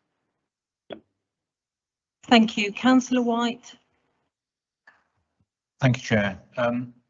Yeah, so I take on board what was said in response to my question before, that obviously there needs to be some flexibility in terms of what, because obviously this is a long project, it's going to be delivered over a number of years. We may not be sure exactly what provision of various types we might need. Now, I was referring to the nursery provision and the healthcare provision kind of as an example, but I suppose there are a number of other similar things. There's also the point made by the quality review panel about the importance of the Peacock Park being delivered in order to make the northern part of the scheme a success, and concerns because that's in a later part of the scheme, whether that is deliverable. So I suppose overall what my concern is, and I don't know how this can be addressed by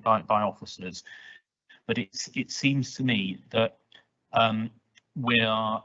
if we make this decision to approve this outline application tonight, we are kind of abdicating our decision-making power of saying that we're going to leave the decision over how much employment there, how much provision we have to, and rightly for them as a company operating in the private sector, so largely commercial advantage.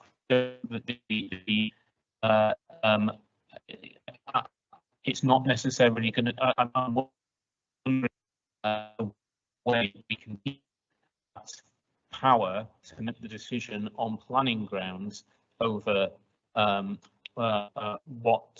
what the needs when that becomes clearer at the time when those detailed applications come forward. So is there a way that we don't have to leave what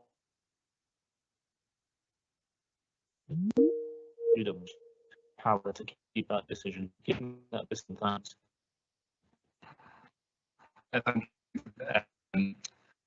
Just, I think taking up the question on open space later, it was fair for me to come as a quality and the housing quality, and it does go against the policies that I drew Councillor Rice's attention to earlier, in that this comprehensive approach is supported by policy to make the whole together and provide those amenities that support this level of development and that brings. So it's unfair on the applicant who saying following the policy on comprehensive development to then ask them to do things on the land they don't yet love. That's important to bear in point. In terms of the I think we've said we're satisfied by it.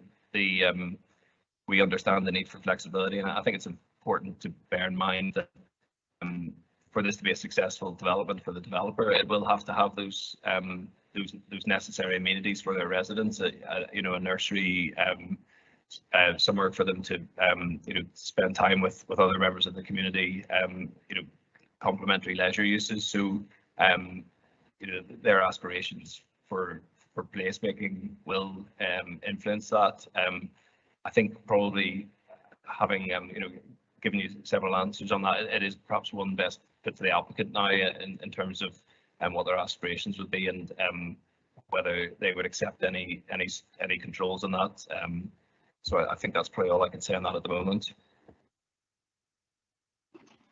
And just to elaborate on what Mr. McNaught has said, firstly, the application has to be in accordance with the development plan, which the council sets and the council controls, and consideration of material considerations. So the development plan does set out the overall sort of types of land uses and mixes. So the council is in control of that development plan, and then this application has come forward and we're assessing whether it's in accordance with that development plan and material considerations, and the officer report sets out that on the whole, on balance, looking at that, it's acceptable, and we recommend approval on that basis.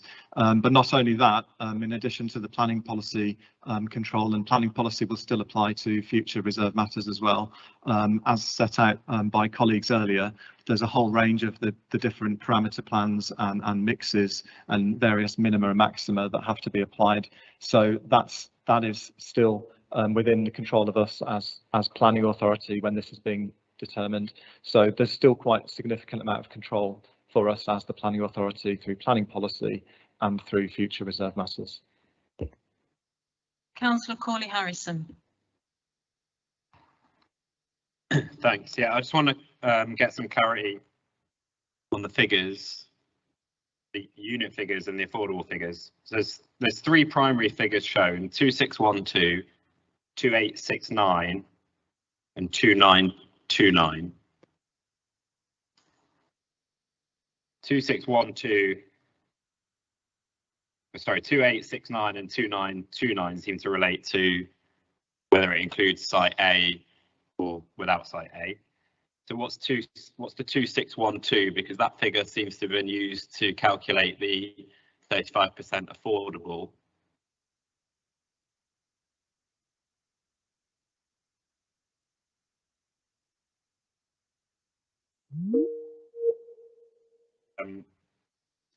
Just on a point that Mr. McNaught made in reference to page 55, section 4.10, in terms of the different landowners and bringing the site forward as a single piece, so to speak.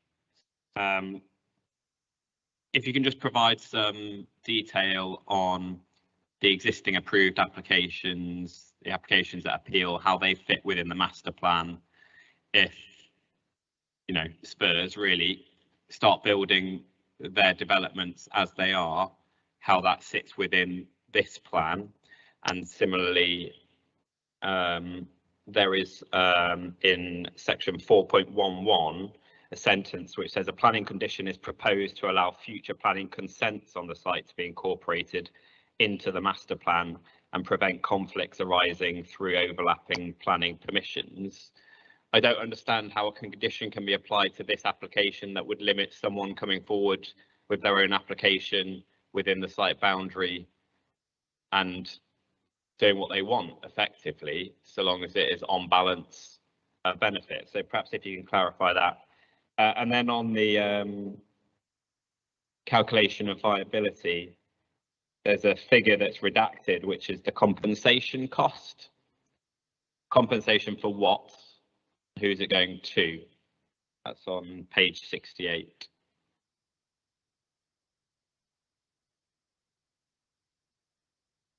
Thank you, councillor. I'll take the first point. This 2612 figure is the illustrative scheme. So those affordable housing numbers relate to the illustrative scheme, which is one way in which the development could come forward in the context of the 3 control documents. So that's why the 2929 figure is, as you say, that's plot A 60 affordable homes plus the outline part of the site, which is the 2869 figure. So that's the maximum number within the outline part of the site. Moving on to the... Sorry, can I just confirm then, if we went to those figures, there would be an assumption there would be an uplift in affordable homes? Yes, you're correct. And that's based on the 35% by unit and the 40% by habitable room. In terms of the overlapping permissions and how the existing consents fit within this master plan, the parameter plans facilitate delivery of those extant schemes, so they actually fit within the parameters proposed in this development, and that applies to the depot, goods yard, and the Printworks School Resolution to grant. In respect to the planning condition you referenced that tries to capture what happens if any further development goes through, for example, an appeal gets allowed. The purpose of that is to allow the control documents to be amended to facilitate any uplift in the parameters that would be necessary to facilitate incorporating those schemes into this master plan. So I hope that provides clarification there. The redacted compensation costs relating to sort of the compulsory purchase anticipated costs of purchasing homes that the applicant doesn't currently own. Hopefully that addresses.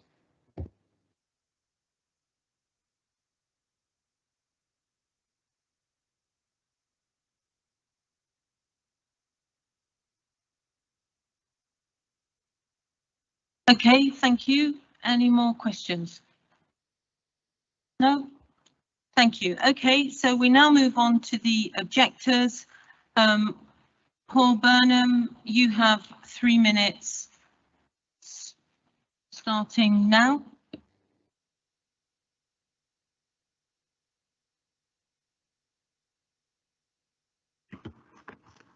Okay, hello. My name is Paul Burnham from Haringey Defend Council Housing. The public benefits of this scheme will not be delivered because the economics of the scheme is based on cross-subsidising building new council homes at Love Lane by market sales and the north. But actually, Spurs own half of that land and quite a lot of the rest of it is a public park. Lend-Lease are left with very little there in order to subsidise what's happening in the south. So those benefits are going to be, those public benefits are going to be squeezed. That's the danger. We're just looking at quality now. The quality review panel, the independent experts that is, that the council's got, do not support this application. They objected to the excessive density. 1,400 homes became 2,900 homes. The panel find it necessary to ask for a plan on a human scale that safeguards quality of life, because they're not seeing that in the plans in front of us today. They also find it necessary to ask Haringey not to house council tenants in blocks with low levels of daylight and sunlight, because that's what they think is going to be built here. Again, the single aspect issue. It's a travesty. 927 single aspect homes in the illustrative scheme with external windows facing in only one direction. This is a key quality of life issue. And what's being proposed is in breach of the London Housing Design Guide. These homes include 19 homes in the detail part of the application at Whitehall Mews, including 3 disabled flats. Absolutely appalling, really. And then I think I'd just like to say about the issue of ownership of the land at Love Lane. It's really important, and it is a planning issue because it's a question of what control residents have over the homes that they live in. So that there'll be council tenants or would-be council tenants. The land will be on a long lease to lend lease, as John Bevan described. And the question then is going to be the service charges. We've seen what's going on around those homes. It's going to be a walkway. There's going to be crowds at every event day. There's going to be all kinds of problems, and Spurs, quite frankly, have refused to pay for it. Who's going to end up paying for it? Those tenants via service charges. And even though they're council tenants, the council won't have the control it has now over the service charges. That's a big problem. Now on to the consultation at Love Lane. You may well be told that everybody now supports demolition. However, this is not accurate. We saw a ballot last year where 3/4 of the voters had no secure tenancy and they were asked to vote yes to get one. So this was a vote for the tenancies and not for the merits of demolition. Even so, despite that, only 38% of the voters voted yes. The malpractices of officers collecting votes door to door, making false promises to individuals about rehousing, have rightly become notorious. Already, promises made for the ballot have been broken. Thank you, Mr. Burnham. Your 3 minutes is with the postponement of 360 of the proposed council homes until 10 to 15 years' time. Will they be ever delivered? Will they be delivered as council homes? We would question that. Thank you. Thank you. Thank you. Okay, thank you. The next objector is Alex Trifonos. Mr. Trifonos, you have 3 minutes starting now. Good evening, everyone. My name is Alex Trifonos. Tonight I'm speaking on behalf of my family and many of the businesses along the high road. I cannot believe that in the year 2022, prime land that belongs to private families and it's been their family home for over 46 years has been put forward for planning approval by the council and land lease. I thought we moved forward from all this. I thought that we had learned from the injustice and mistakes of the past, but I guess not. For the past 10 years, we've been told that we do not belong, that our shops, business and homes don't fit in this new development. They don't look right. Right from the beginning of this so-called regeneration, we had council officers telling everyone that our homes and business are going to be demolished sooner or later. How can anyone in this room justify that private land is being snatched from us to create a new library and a community centre? Why can't they be incorporated in the council land behind?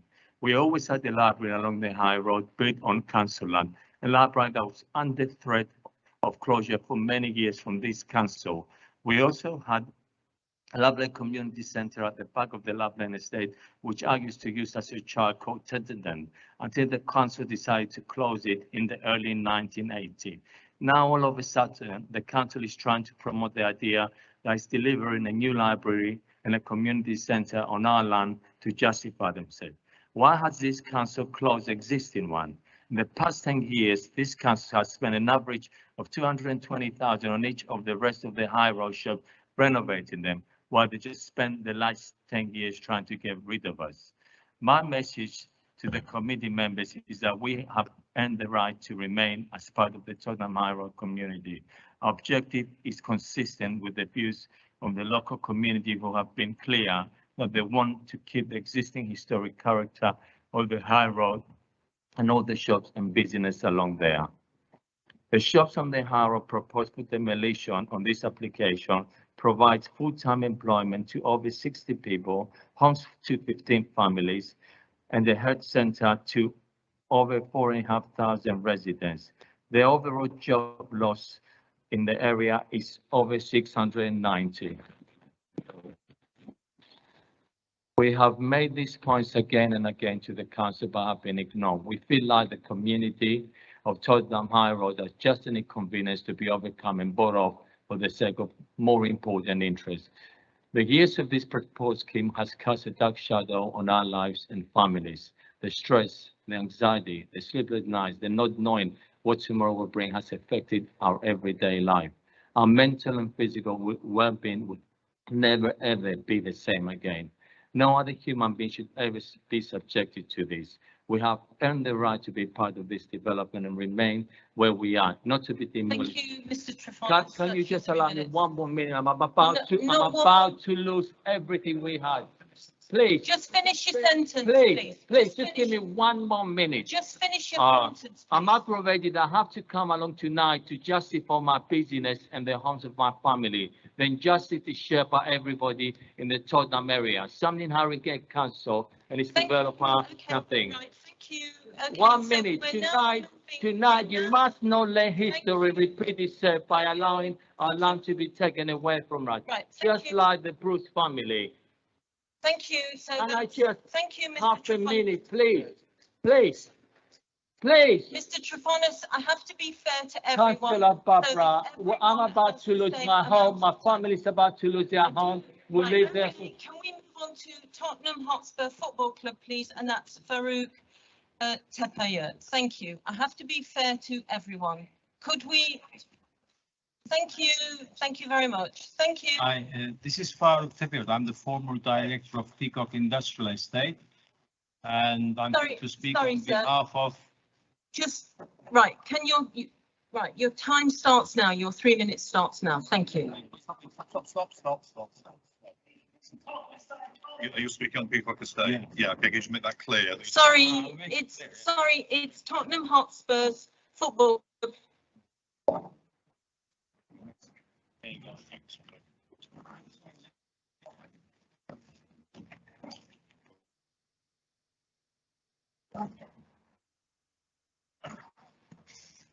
Thank.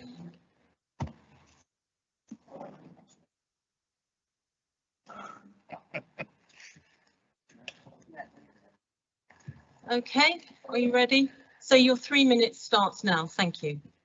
Good evening. I'm Richard Serra, Head of Planning at Spurs. Regrettably, we are objecting this evening on 4 grounds.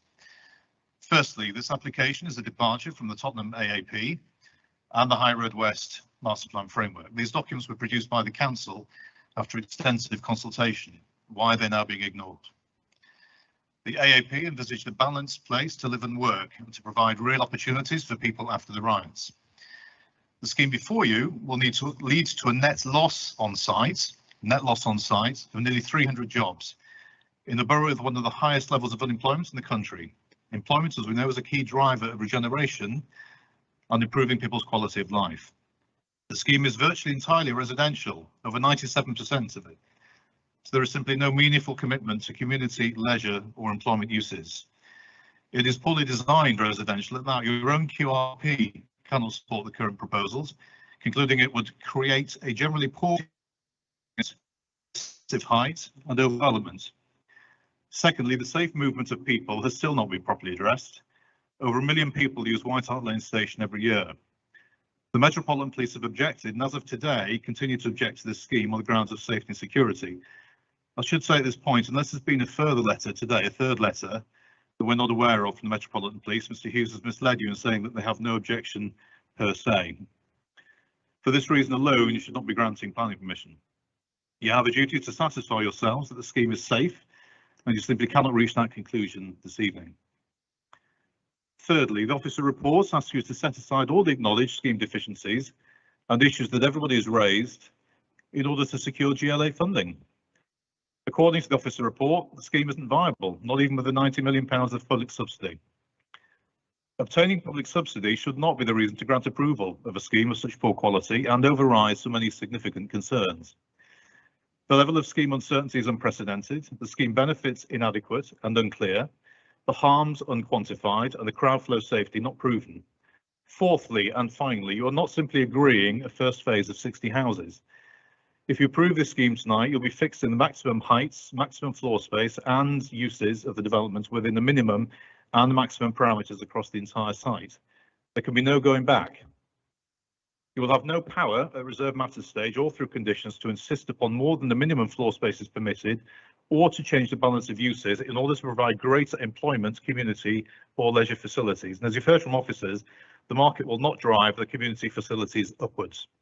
The scheme is disrespectful to the aspirations and hopes of our local community, which were enshrined and widely consulted upon in the Area Action Plan.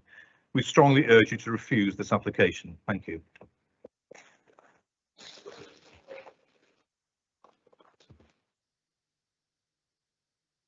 Thank you.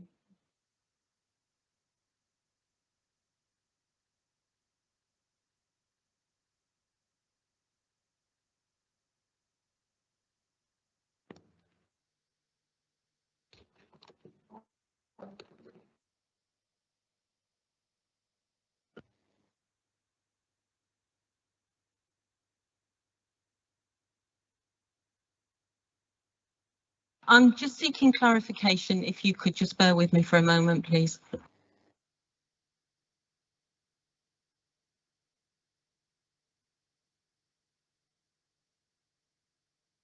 Right, so the next objector is Farouk Tepeyot. Thank you.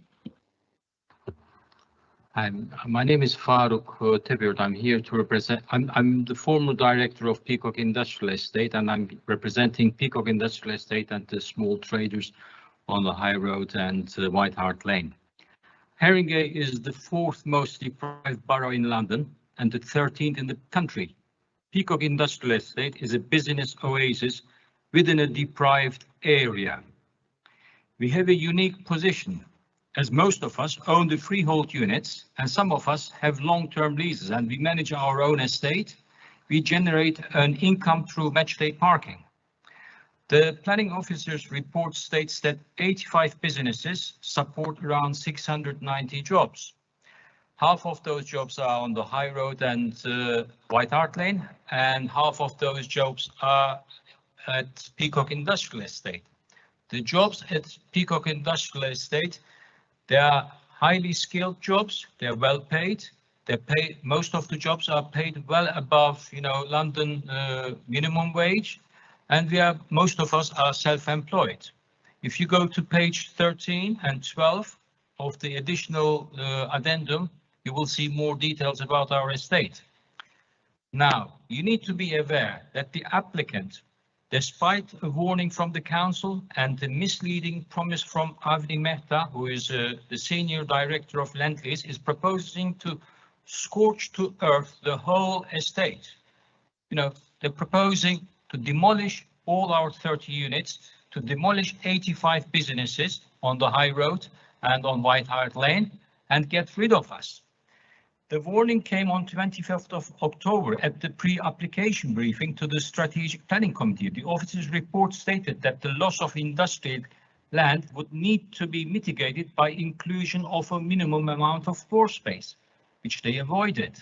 The misleading promise from Avni Mehta was made on 29th of November to the Scrutiny Committee on record. I'm quoting, quote, "They wouldn't be able to provide the exact level, but the level of industrial space on the new site would be approximately 30% of the space that the Peacock Industrial Estate currently had," unquote. What are we getting now? Zilch. We are getting nothing. I also want to highlight the engagement issue. The response of DP9, applicant's planning consultant, which you received a couple of days ago. It's a misleading document. Despite Land Lease's contract provision, I'm reminding the planning officer who hasn't read the agreement, go to Article 32, please. There has been no engagement with the estate or business on the High Road to address any of our concerns. We went to one public meeting on 31st of January 2019, which was arranged in Grange House. We protested. There's a YouTube video on it. If the committee members would like to see it, we can show it. We said you need to respect our property rights. Mr. Tapia, your time is up now. Now, what I would like to say, just one sentence. Not individual officers, but the scheme designed by these officers is deep down racist and discriminatory. We have been discriminated over the last 10 years. We want to remain. And just one more, north of White Hart Lane is privately owned. Tottenham Hotspurs promised 860 homes and we promised 240 homes. 1,100 homes without any from public funds. Thank you, Councillor. Thank you, Councillor Ali. Councillor Ali, can you come up to the mic, Councillor Ali? Thank you.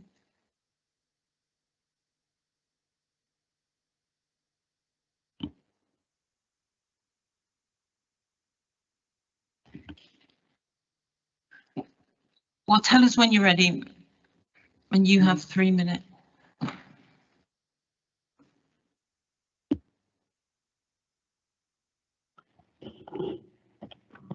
All right, Councillor Ali, you have 3 minutes starting now.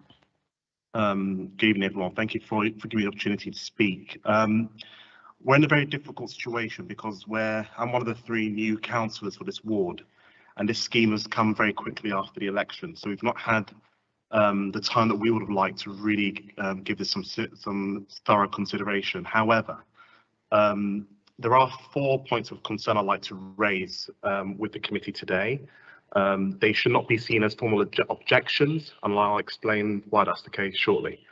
4 issues very quickly. So the first issue is obviously has been mentioned before, is the impact on the neighbouring residents outside the red line.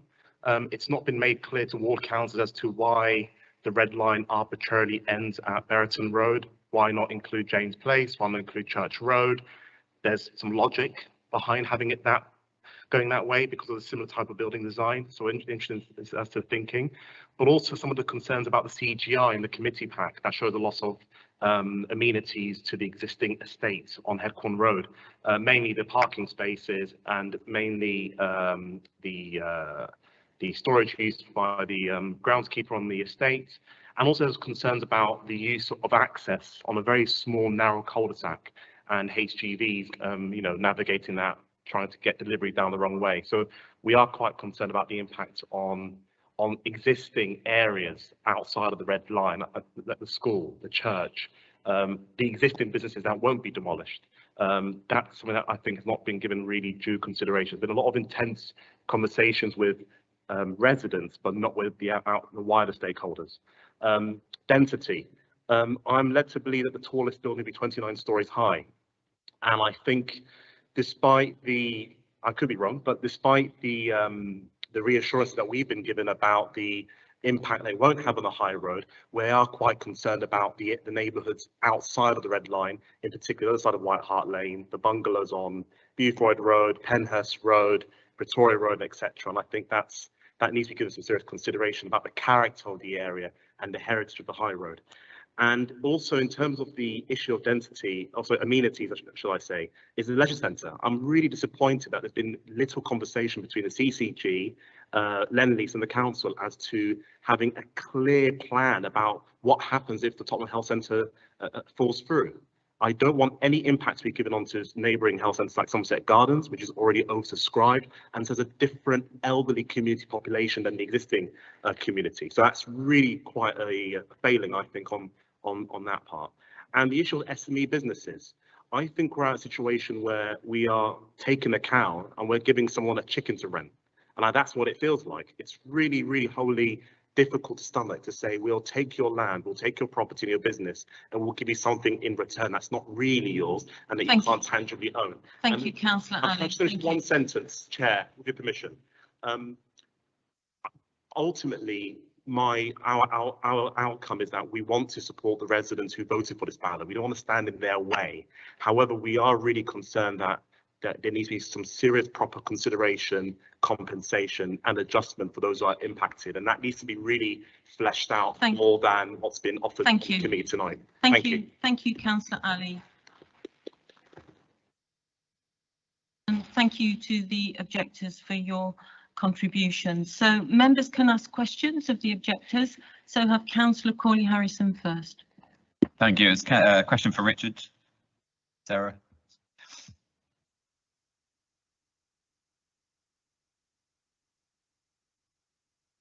So the question is, obviously you don't support the scheme as it is. It doesn't provide, well, enough industrial space, commercial space, that sort of thing, in your view. Would you like to see a scheme with a reduction in residential units overall to compensate, or would you like to see a bigger scheme? So more floor space, but with the same general number of residential units across it? It's not really for the club to dictate or to express a wish, I think, in terms of whether there needs to be more, the same, or fewer residential units. I think all we can go on is the analysis in the report, the analysis of QRP, which I think generally suggests that there are too many units, at least in the scheme as currently designed, or at least the design of the scheme doesn't adequately bring forward the quality that you'd expect on a high density scheme. So no, we're not going to sit here and say it needs to be more or less or the same. You know, we would read the analysis as you have in terms of quality of the scheme has been put before you, and we don't think it's good enough. Councillor Rice.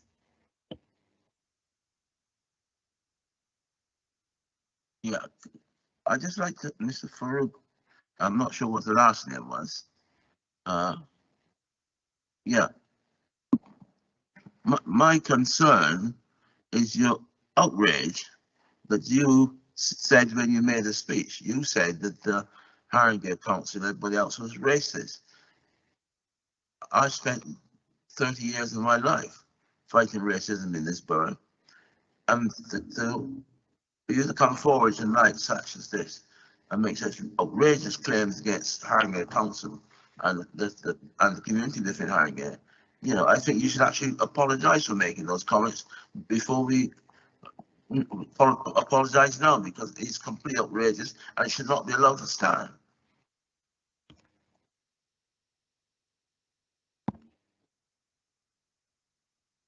I can't. Yeah. Now, this scheme has been going on since 2010, and in 2013, planning officers invited certain people to property festivals. They asked for donations. They never came to us asking for donations. We have the means to donate. They held more than 20 meetings, secret meetings, with landowners and developers. We own land, you know, we own 1/3 of the land. We are ethnic minority groups. They never included us in those meetings. We were always excluded.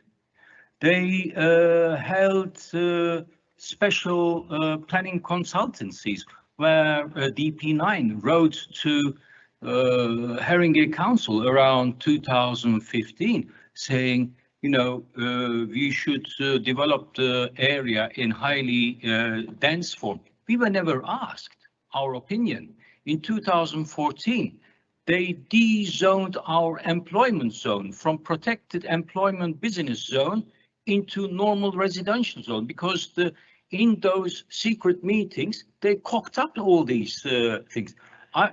The office, we submitted a pre-planning application in 2017, and the officers, they belittled our plans and they looked down upon us.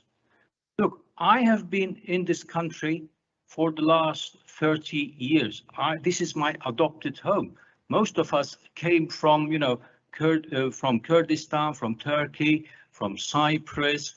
So when we see racism, we recognize it. And the officers, there is no ethnic minority officer in the senior team. Helen Fisher, Sarah Lovell, they were all softly spoken, but they belittled us. They looked down upon us. They held contempt towards us, and I'm not going to apologize it.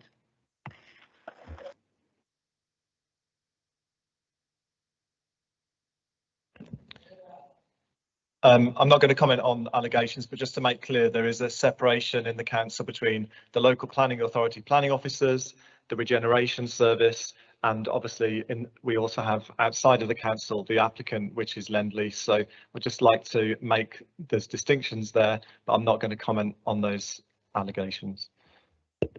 Thank you. Okay, I have Councillor Bevan and Councillor Warren, Councillor Ibrahim. Yeah, a question to Spurs. With your experience, I mean, I believe the scheme to be unviable now considering the build costs were probably estimated about 6 months ago, and we all know what's going on in the construction industry. What would you expect the developer to do in that situation? Would you expect them to come back soon and say, we cannot provide a library, we cannot provide 500 houses because it's all costing so much more? What actually happens when that situation arises? Respectfully, Chair, I'm not sure that's a question really I can answer, other than to reiterate, I think, some of the debate that's taken place earlier on about the minimum floor space that's been incorporated within the application. And clearly, in respect of, I think Councillor Bevan mentioned the library, I think the floor space relating to the library ranges from 500 square metres to 3,500 square metres. So I think if you approve the scheme, you are approving a range of floor spaces for that particular building. Thank you. Councillor Worrell.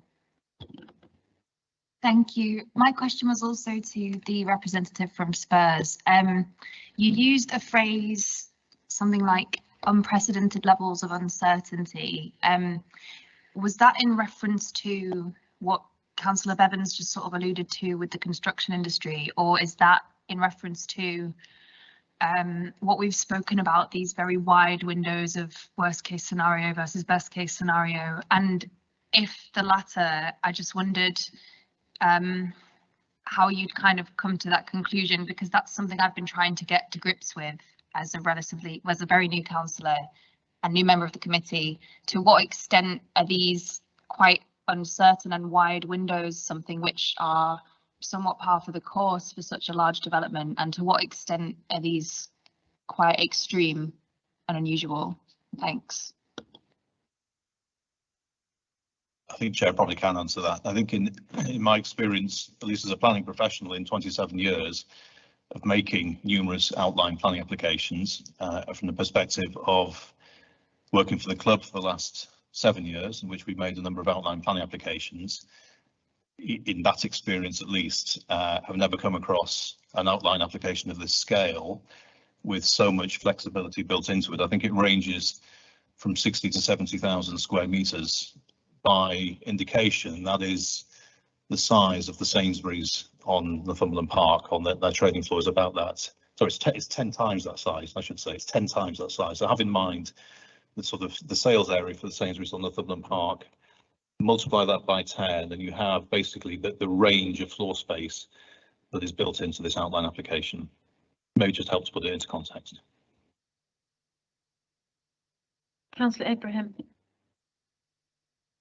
Yeah, my first question is to Paul Burnham from Defend Council Housing, and then I've also got a question for Spurs, but I'll do Paul's first if that's all right. I'll let you sit down, Paul. So I suppose my question is, obviously you're here representing Defend Council Housing, and one of the key aspects of this scheme is 500 council homes, and I suppose I want to hear a little bit more about your views on that, because that's quite I think we'll all agree that's quite a substantial increase on what was previously, you know, in the historic proposals, but also that they're council rents and obviously not the classic affordable. So I suppose as a representative of an organisation called Defend Council Housing, just want to explore that a little bit with you, why you feel so strongly in order to object a scheme which probably, if you look across London, has got one of the most significant amounts of council housing built into it. Thank you for your question. I think the answer to that really is to look at the scheme as a whole. Look how the scheme is working. We've already seen that out of the 500 homes, 309 of them are not going to be built until 10 years to 15 years time, because Lend-Lease, backed up by the council, has put those homes in the very last plots, 2 plots that are going to be developed. So many things can happen in that time. What's the economy going to be like in 15 years time? What's the nature of Lend-Lease's business going to be like in 15 years time? All the danger, as questions have already flagged up about what kind of facilities are going to be provided. But all the danger is that once Lend-Lease has got an outline planning application, they will turn that scheme round so it delivers more profit for them, and that those community benefits don't get delivered, including those council homes. That's the danger on that. One could also say, look at the overall impact of the scheme. 2,900 homes. They are going to increase house prices outside the red line area, and people will be socially cleansed. Those house prices will be a hammer, a blow to people, driving people out of the area. And another point would be about the management of the existing stock, because that housing stock hasn't been managed well. It's been managed in order to, at some point, knock it down, and those tenants have not been served well. I'd just like to finally say, though, on the other points that you make, you're quite right to do them. It's good that this borough has got a council house building programme. It's good that it's got 100% social rent policy that you played a role in introducing. So all that is positive. That doesn't mean that this scheme should go ahead. It shouldn't, in my view. Councillor Ibrahim, can I just bring Rob Shizowski in to just clarify something? Thank you. Thank you. Just on the point that Mr. Burnham raised about affordable housing being in later phases, as the committee can see and has been explained today, that the detailed phase in the application in front of us today compared to the rest of the outline, the detailed phase is the Whitehall Mews social rent homes. So that is in detail with us and is planned to come forward as the first phase. So that bit, to clarify that point that Mr. Burnham raised, I just have to come back on that. And I think Mr. McKnocker just wants to come in on something as well. Thank you.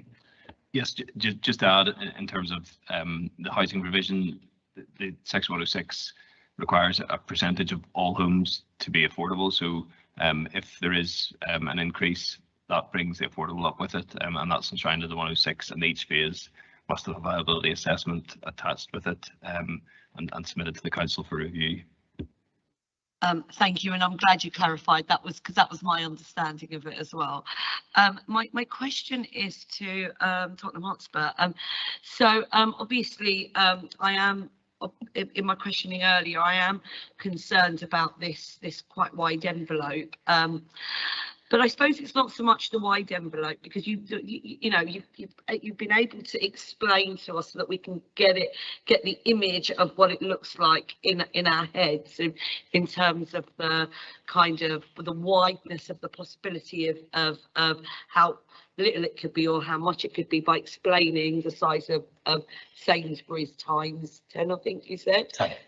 Sainsbury's times 10. Okay, but that isn't how much. It's not Sainsbury's by 10 less, is it? Because potentially the reason why the window is so big is because it could be Sainsbury's times maybe 7 more, in a sense. So I suppose, am I right in understanding that you're not saying that it could be 10 Sainsbury's times 10 less? It could be a couple of Sainsbury's less, but in addition, it could be 7 Sainsbury's more. If I think I've understood the point, yeah, it's the range. It's the width of the range I was trying to convey. It's quite a wide range of maximum minimum floor space in total. Okay, thank you for that. Are there any more questions? No? Okay, thank you. So thank you to all of you. So I now move on to the supporters and the applicants to address the committee. I'll start with the supporters. Bilal Diouf.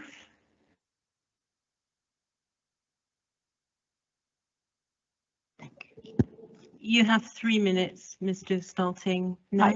Good evening, everyone. My name is Bilal Diouf, and I live since 2008 law in Mosul House, and I'm the chair of the Loveline Resident Association, and I have been involved since 2008. I speak to the community in the basically in the many years, and we have a problem with the repair and a bad communication in the council. And I had leak in the last year in my kitchen, and it started to smell, and the building, it was in really poor condition.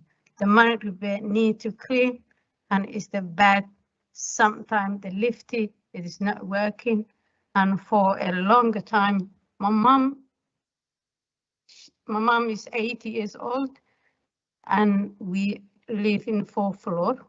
It's impossible for people with the baby on the wheelchair to get around when the lifty is not out of service.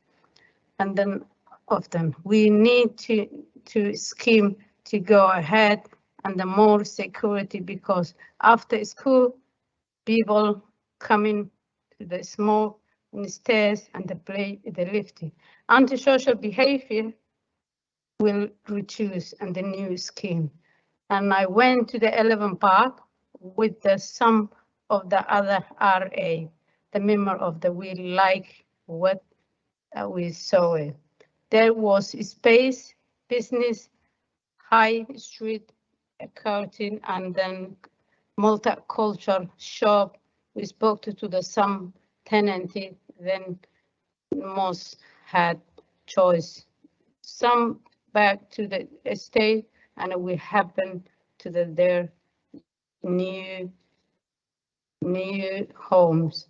There was a lovely library, a lot of local people wanted the Lifeline scheme to go ahead and asking me how soon work will be happen.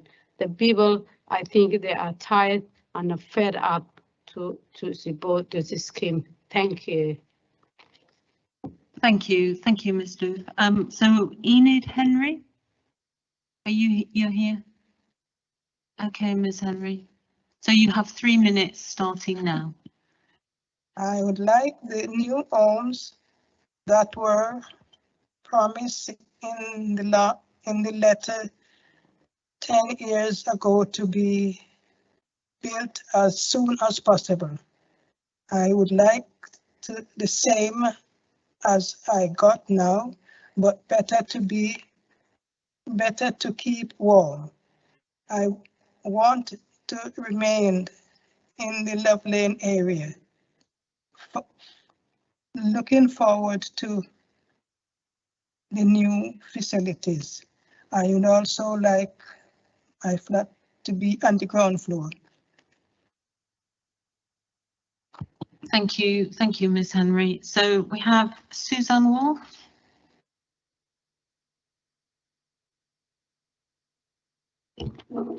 Okay, Ms. Wolf, you have 3 minutes starting now. I'm here today in my capacity as independent tenant and leaseholder advisor to read out statements on behalf of 3 Love Lane residents who wish for their views to be heard by the committee but are unable to attend in person. Statement on behalf of Laura Speller. I have been a resident of the Love Lane estate since 2017. We have 2 children, one of whom has special needs. Myself and my partner went to Elephant Trip to have a look at the redevelopment, and it was absolutely beautiful. I feel that if this redevelopment scheme doesn't go ahead, the council tenants that are currently in accommodation there will be stuck. A majority of the tenants there are suffering with overcrowding, and nothing is being done to help us out of this situation. If the redevelopment scheme does go ahead, then 500 new council properties are being built, and needs assessments are being done on each household to be able to meet our needs and requirements.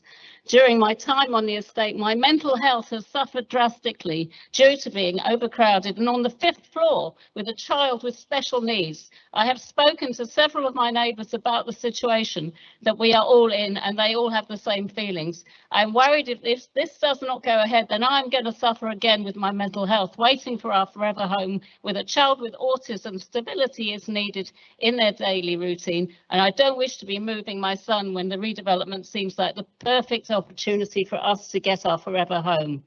A statement on behalf of Emine Aker.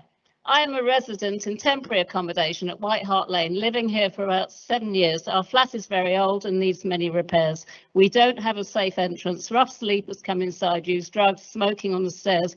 My kids can't go to school without me. They're scared to go out.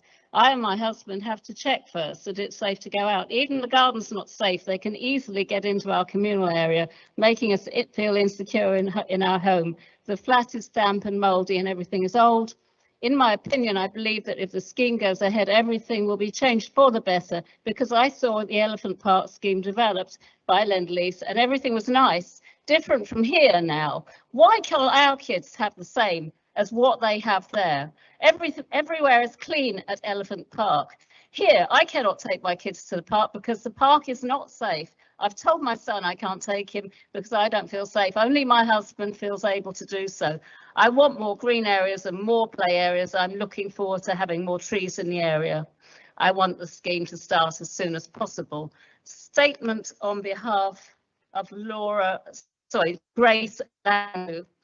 I am a leaseholder and have lived on Love Lane for 32 years. I would like the proposals to go ahead because they will very much improve our living environment and homes which are dated, a source of shame with costly repeat repairs and not in keeping with the changing landscape around the area. Only people who live on the estate would understand how depressing and distressing it is on a daily basis to live at somewhere like this. Thank you, Miss Wolf. Can you just finish up your sentence, please? Yeah, I'm alarmed that people who don't live on the estate are opposing this proposal when they do not experience what life is like living here. They have nice homes to go to and have no idea what it's like on Love Lane. Thank you, Miss Wolf. Thank you. Okay, we now have. Please don't shout. Please don't shout. Could we have Councillor Carlin now, please? Thank.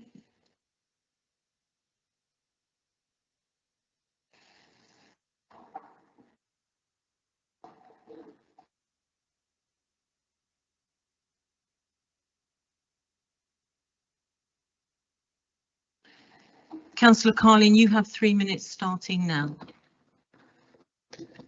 Haringey has a critical shortage of housing across all tenures, but especially of affordable housing. All of us receive casework about families living in terribly overcrowded accommodation with associated physical and mental effects. Parents suffering from depression and stress, children underperforming at school, youngsters hanging out in the streets because there's no space for them to have their friends around.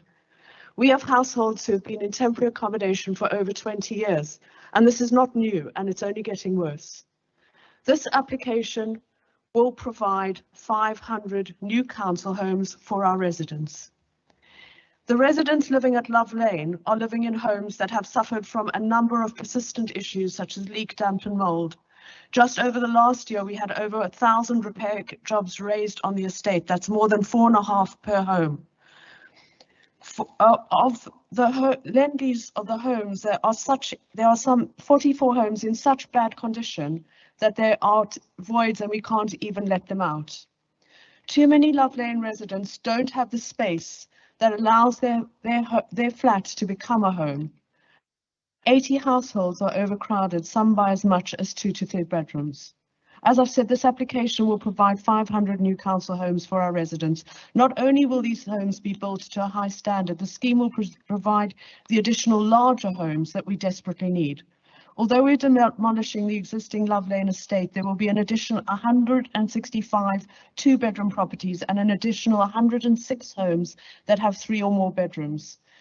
These homes will be delivered in phase 1 of the scheme by 28-29. There will also be the new library and the public square.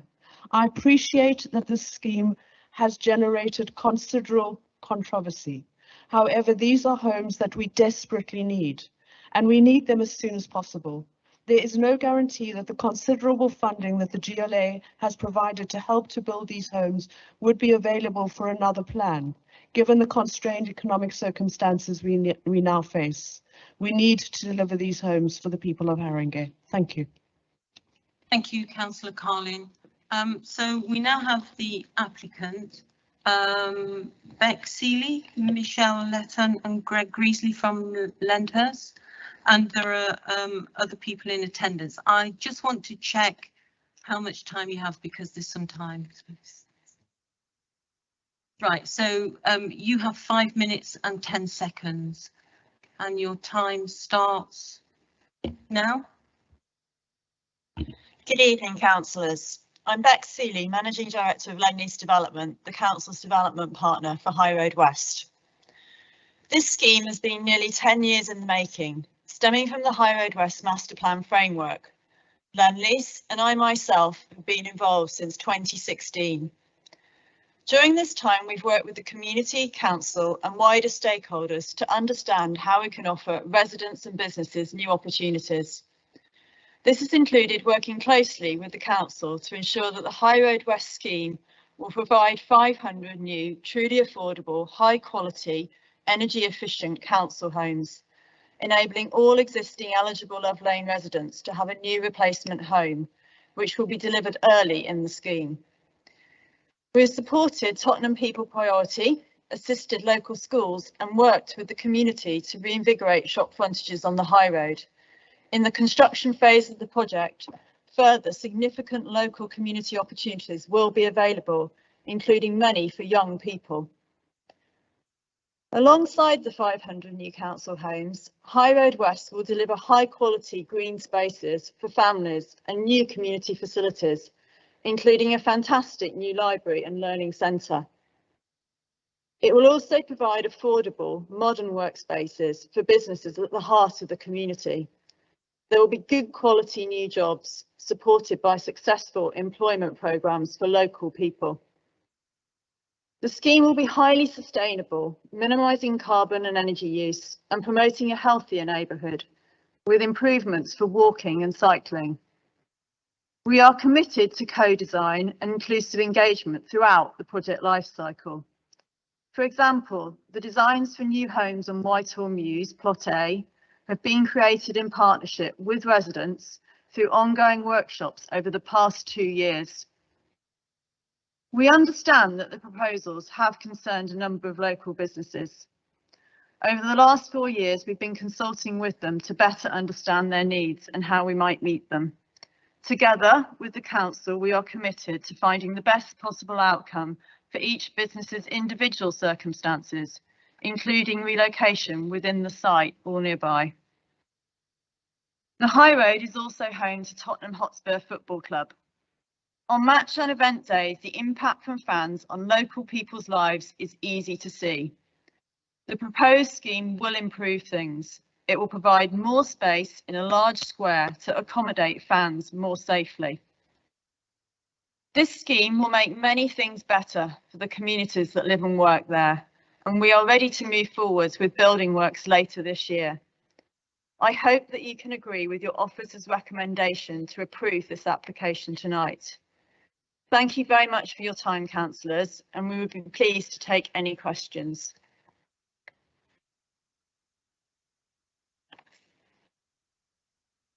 Okay, thank you. Thank you very much. So thank you to the supporters and the applicant. So members can ask any questions. Do members have questions, please? Councillor Corley-Harrison. It's probably a question more to the council development team. I'm not sure which part's Lend-Lease and which one's Haringey, but is it not correct really that the council is propping this scheme up from a viability perspective? If you remove the council's land and ability to deliver the 500 social homes which they got through the GLA grant funding, the scheme doesn't hold up. It would be predominantly private. There would be 400 affordable homes, no social homes. So why is Haringey doing this? I mean, just remove your land and bring forward your own scheme. It's a much better proposition, the position that Haringey is in, surely, to bring forward a scheme with the expertise you have. I think probably as a committee we need clarification on that, because it's hard for us to understand what Lend-Lease are bringing to the scheme in terms of the affordable units, and therefore from a viability perspective how that stacks up, given that a lot of the viability actually comes from the GLA funding. So I'd like to understand the mechanics of it and what Lend-Lease are bringing to the scheme in terms of the kind of the percentages from the viability, financially, and from the units perspective. And also why Haringey aren't bringing forward their own scheme, or if they have plans to bring forward their own scheme. I just want to bring in our legal person, please. Thank you. I mean, just to pick up on the last point in terms of talking about what other schemes could or could not look like. From a planning law perspective, you have to consider the application in front of you. So in terms of the speculation of what could be brought forward on the council's land if it was dealt with separately is not a material consideration. The consideration is whether this scheme before you meets the requirements of the development plan, having regard to other material considerations. Thank you. Okay. Can I just slightly rephrase then and say, does this scheme really maximise the opportunity for this area, given the ability for the council to deliver its own council homes in-house? Thank you, Councillor. Michelle Letton from Lendlease. I'll take that question. In relation to the council, we would say that to upgrade the Love Lane estate rather than to replace it would actually be rather costly, and the grant funding would not be sufficient just to replace the existing homes. So what this scheme does is bring forward so much more for the local residents and the businesses. So we are providing those outdoor spaces and outdoor play areas much more than is there today. And the upgrade to the library, the socio-economic pledge from Lendlease, we are providing £10 million to this scheme to help deliver jobs, to upgrade the Grange and to provide support for less privileged. There would be a struggle to deliver the public park and Mosul Square. So we do believe that this scheme is best in this form, and the grant funding greatly assists in the viability. But Lendlease is also bringing forward a substantial contribution as part of this project. Councillor Bevan and then Councillor Ibrahim. So that doesn't really answer the question at all. And it was also directed at the council's development team, not at Lendlease, to be honest.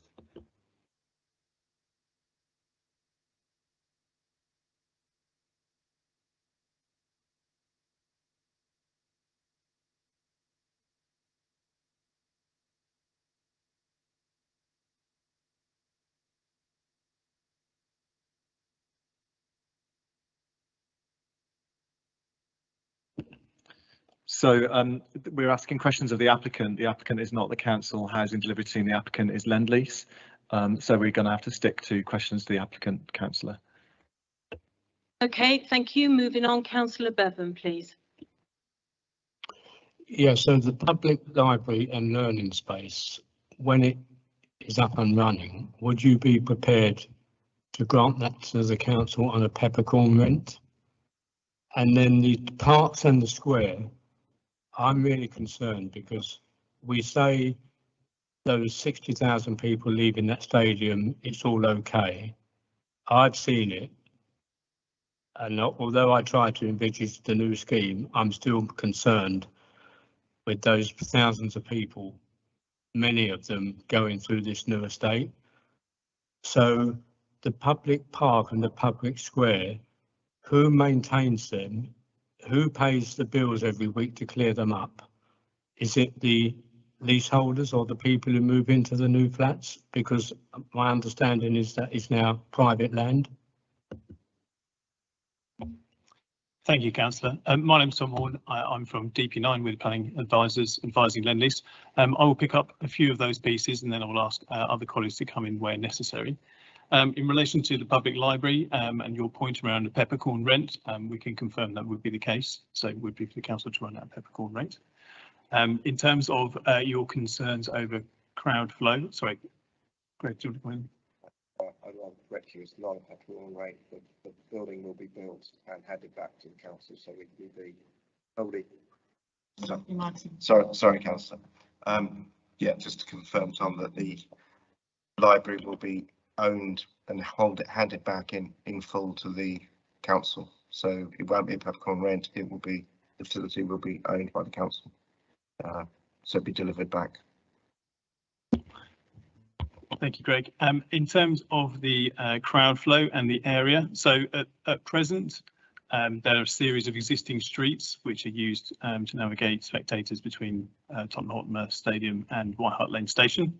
They're not obviously designed for large movements of crowds. They are people's houses front onto them, people's gardens front onto them, people's front doors front onto them. In this scenario, not only will we not have that, okay, so this will be bespoke to making sure those spectators move safely through the space, but the space will be a lot bigger as well. So the end state is quite considerably bigger than what is currently available. So we think it's a much better solution. There'll be a lot less issues over antisocial behaviour, etc., because it's going to be much better managed. And then just coming on to your management point, so Tottenham already have responsibility around making good the area, litter picking, all that sort of stuff, and that responsibility will simply be carried over into this scenario. Councillor Ibrahim.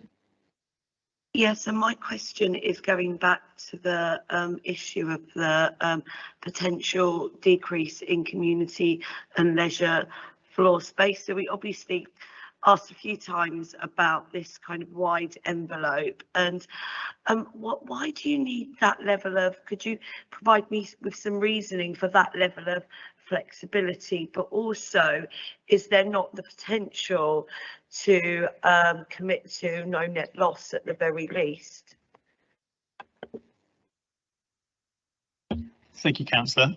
Just to confirm, there is no net loss of that space.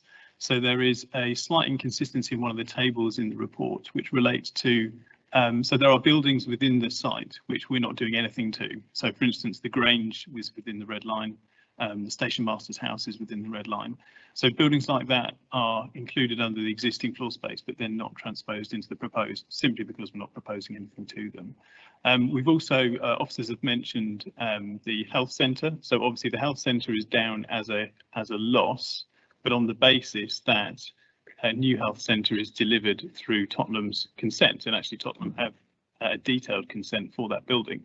But if that isn't delivered, and it's not delivered in the time that we get to the phase where the health centre is, we will be delivering a new health centre of equal to or bigger size that is scaled to represent the needs of the community. So not only the existing community, but the bigger community that might need it. So it looks like you want to ask another question, Councillor. Because, sorry, because I am referring actually to the document, so perhaps you could, if I read it out, you could say to me that if this could be a error in the phrasing, but at 4.22, it says, and these are the words, the proposal could therefore deliver between a 2,250 square metre GEA net loss in community leisure floor space and a 15,250 square metre GEA net gain. So my concern is that sentence where it says it could deliver a 2,250 square metre net loss. Are you saying that that's been poorly phrased or it's incorrect? Thank you, Councillor. I think what we're saying is that it's just missed off those existing buildings, so that there is that component that sits there. Plus, as I said, there's the health centre, and then there's also things like the Grave Centre, which is being lost from the site, but obviously is simply moving outside of the red line. So we're confident that there is ample community facilities here, and that no net loss point sort of falls away. Thank you.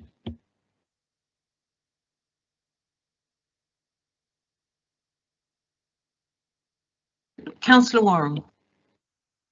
Thank you. Yeah, mine just really picks up on Councillor Ibrahim's point. I think you got the picture that many of us are a bit concerned about the idea of signing something off which does have such sort of wide scope.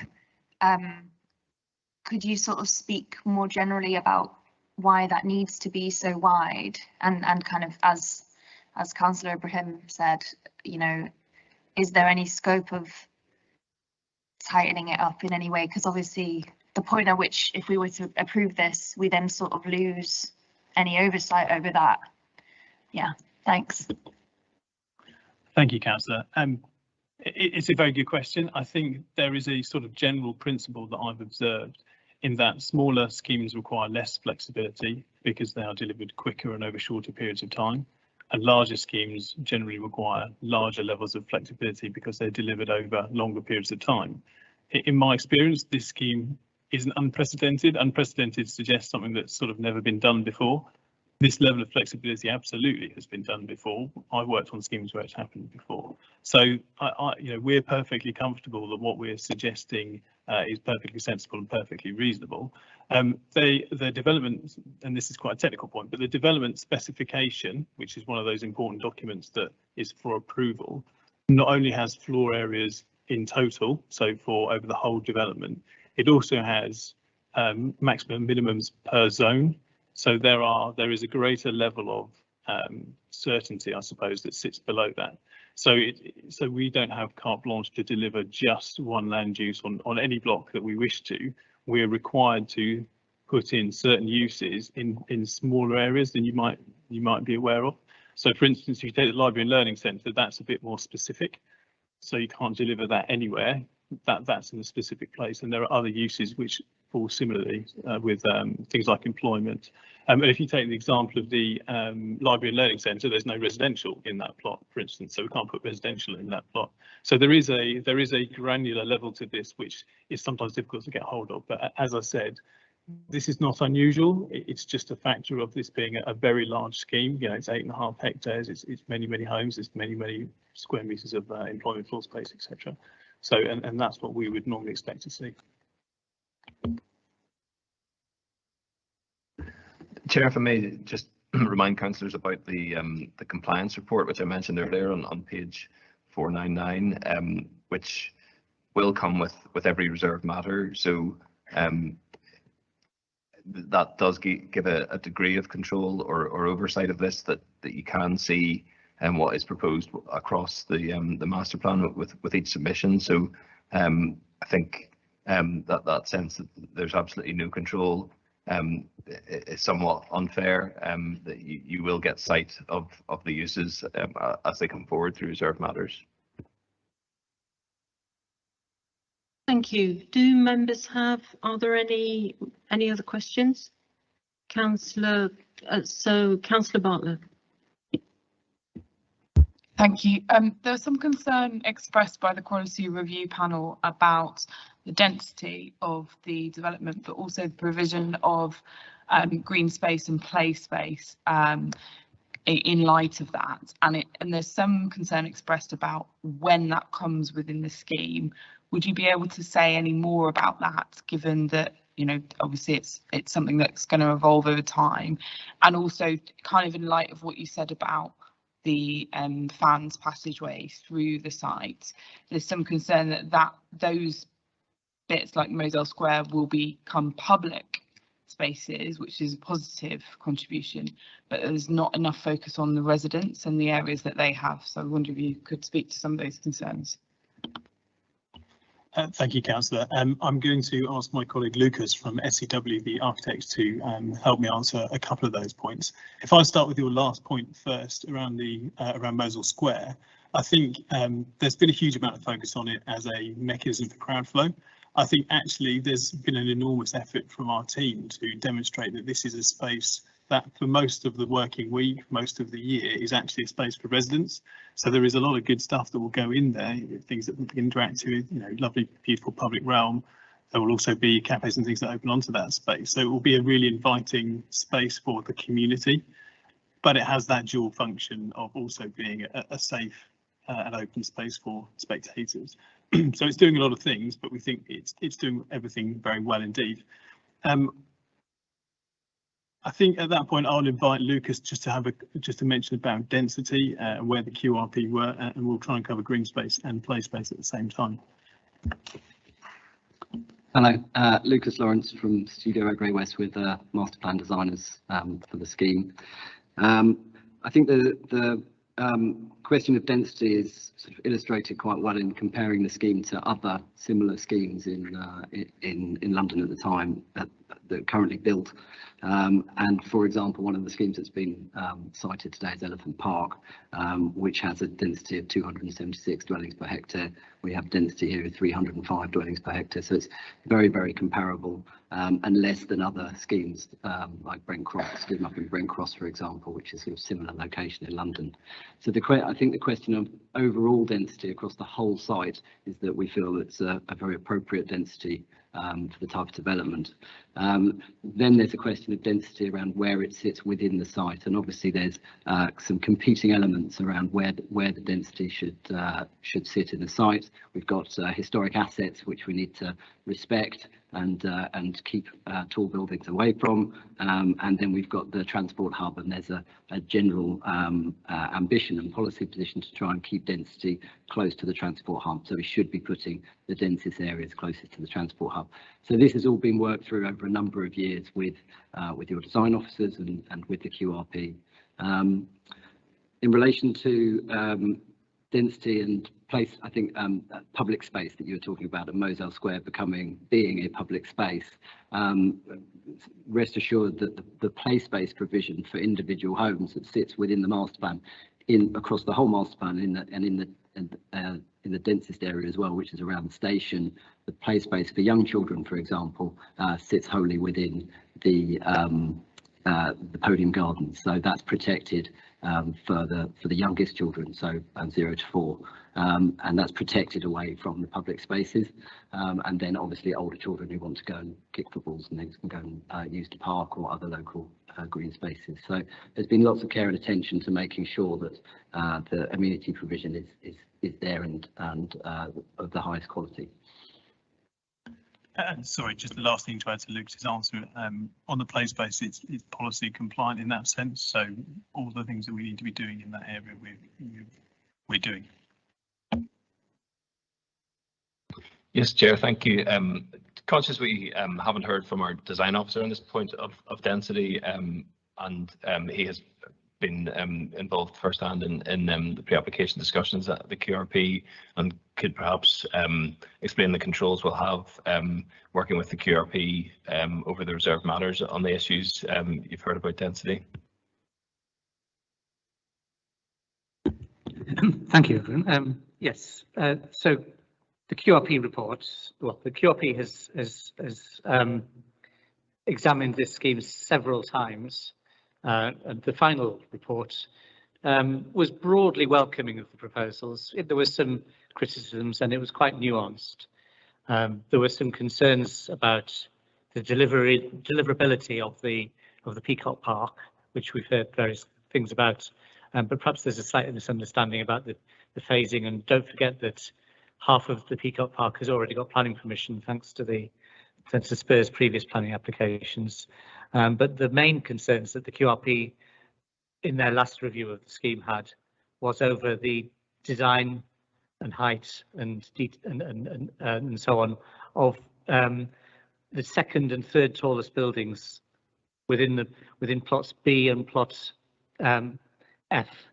So they were happy with the tallest building in plot D, and they were very happy with the square. So they're happy with most of the south. They're happy with the low-rise elements of the south. They're happy with the detailed design proposal in the south. You see the images behind you. So the only bits they were not completely happy with was elements to do with plots B and plots F. And changes have been made since the final QRP, including the applicants have made changes to the design code, which is an important part of the control documents, and that we will be holding the applicants to. I will be very keen to make sure that particularly hold them to the alternative proposals they've come up with for plots B and F, which pull on plot B, create more space around the podium garden, including a wider area of public space, making sure that more daylight and sunlight gets into the podium and more of the flats can be dual aspect and can be well lit. And on plot F, moving the tall building away from the White Hart Lane frontage, so it'll have less impact on the conservation area, on the heritage assets on the north side, and generally have a more pleasing streetscape with the tower, also subject to further design controls. So we will be closely interrogating all the reserved matters applications, bringing them back to you, bringing them back to QRPs, having as many QRPs as are required to get a positive review on each reserved matters application as we go forward through the process. But as I say, they were broadly happy with a few nuanced concerns, particularly focused on plots B and plot F, which we think we've resolved those outstanding concerns in the subsequent revisions to the design codes and in the controls we'll have as reserved matters come forward, going forward from here. Councillor Corley-Harrison. Thanks, Chair. When the scheme's of the 8.6 hectares, how much land does Lendlease own at the moment, and how much will it own or be freeholder or landowner or responsible for upon completion, and how much of that is currently council land that will be handed over? And then I'd like you to comment on the single aspect units. I think we're still at 35% there or thereabouts, which I think the committee raised concerns about at the pre-app, that we had. How many of those are Saturn? A number likely to come down because that's very, very high. And I'd also like to go back to John's point that he made to Richard relating to costs and viability being estimated based on 6 months ago. What's Lendlease's plans if costs escalate, or if the figures are different now to what they were? Would, for example, as Mr. Serra suggested could happen, the library only be 500 square metres? What are you looking at elsewhere on the site that you could consider being able to be pinched, let's say? Thank you, Councillor. I think we'll start with your middle point first about the single aspect units, and I might draw Lucas in again just to help me answer this question. My main observation is we've done an illustrative scheme purely to demonstrate what the capacity, what could be delivered. So what is a compliant scheme that is broadly compliant with the development specification, the parameter plans and the design code. That's not the scheme that we're applying for, so there's lots of flexibility in that architecture. And actually, Mr. Truscott has eloquently pointed out that we did explore other different arrangements that all fit within those parameters. So we have the ability to really look at all of these aspects of how many single aspect homes are they, what the orientation is, where the windows are, and all those parts. So none of that is fixed. So the figures that you're hearing are in relation to the illustrative, which is just one way of doing it. And of course, has already been stated, we'll be coming back to you to seek approval for those detailed buildings once we've had an opportunity to design them. Lucas, is there anything you'd add to that? Can I just come in before you do? Members, I refer you to Committee Standing Order 18 that says no meeting shall continue after 10 PM except that discussion of the specific item in hand at 10 PM may continue thereafter at the discretion of the chair of the meeting. I'm using my discretion as chair to continue and to complete the item in hand, which is agenda 8. Thank you. Thank you, Councillor. Just to answer your question about dual aspect, as Tom suggests, the scheme is designed as an illustration of what might be possible, and is only a certain portion along the way of the whole design process to design the whole building. So this is really looking at the foundation of that design moving forwards. It takes a relatively simple approach to the calculation of dual aspect, and so only counts homes that are corner or dual or triple aspect at 64.5%. So as all of the plots on the site are developed in more detail, we would expect that to rise as the nuance and individual layouts of all the homes are explored further. I'd also just like to point out that some of the constraints on site, I think it was mentioned earlier, demand that certain blocks have more single aspect where they have a particular constraint, for example, at the back of the high street. And on the flip side, other plots like the tallest building on the site, plot D, that whole plot is achieving 84% dual aspect as currently drawn. So there is real opportunity to increase that level of dual aspect across the site as the reserve matters come in, and you'll have the opportunity to take a judgment on that as they do. Okay, thank you. Councillor White. Sorry, there was two of the questions. Yeah, I will pick up the last two. Thank you, Councillor. In terms of the ownership at the moment, Lendlease is not the owner of the land. We will draw down a lease or a licence with council over time. In relation to your cost escalation question, what we would typically do, Lendlease is also a construction company as well as a developer. We are really used to cycles, economic cycles, and we will go through many of them throughout the journey on this project. How we typically manage cycles as a business, we would look to, on the construction side and with our contractors, we would look at contract form, contract type. We would look into lock in where the goods are coming from in terms of foreign exchange. We always are exploring different ways of delivery to move to design for manufacturing and assembly. So looking at different methods off-site, which can also speed up delivery and reduce cost, and also improvements in safety risk in delivering. We obviously would be managing the design development throughout the project, and we have through our viability reviews,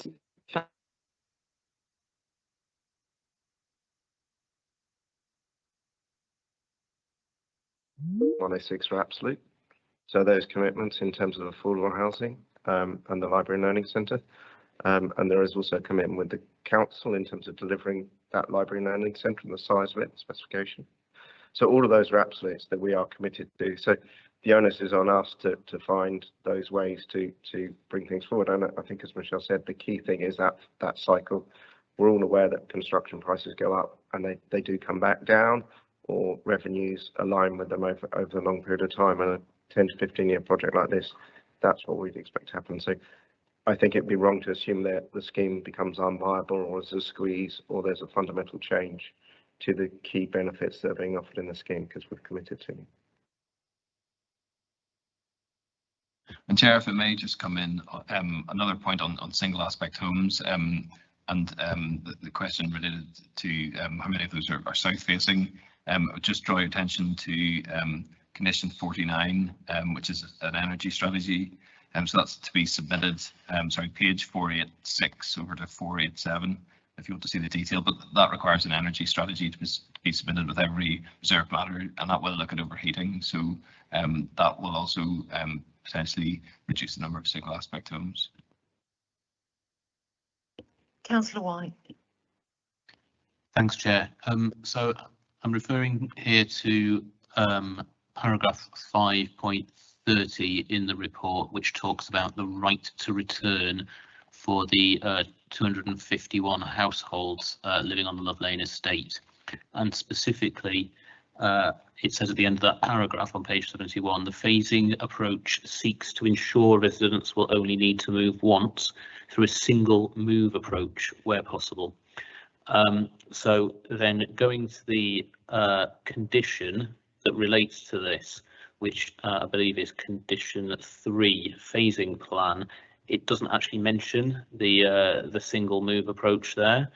And I'm just wondering, I mean, maybe the applicant can comment on this, but maybe also officers can comment on this, whether there is scope for that condition to be amended to reflect that one of the reasons for having a phasing plan is to ensure, where possible, to the maximum possible extent, residents on the estate only have to move once. Thank you.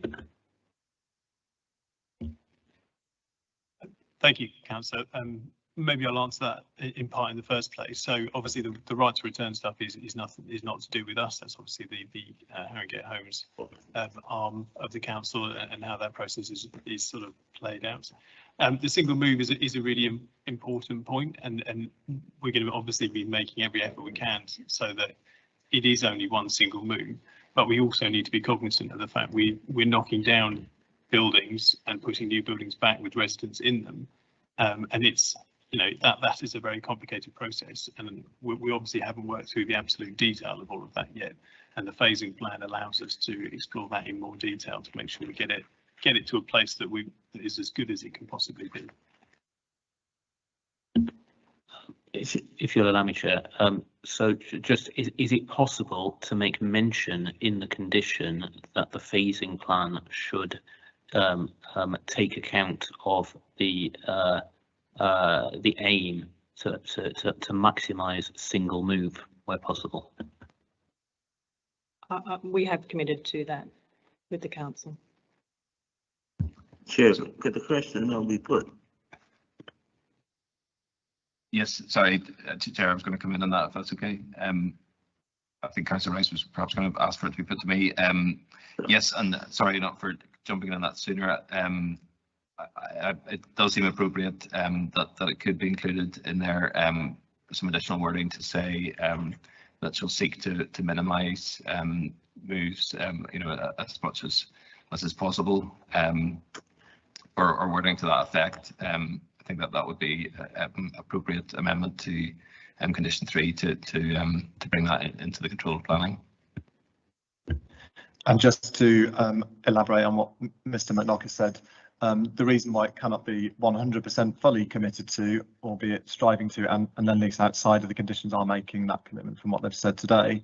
But we need to make sure there's not unintended consequences of that, or that it might slow down the build out of the development. So we need to make sure that those considerations are factored in as well. So I think the wording that Mr. McNaughton set out should be enough to address the concern via a condition. Okay, so Councillor Crawley-Harrison. Chair, before Councillor Crawley-Harrison comes in, I did make a standing order request, that is that this matter be now put to the committee for a decision.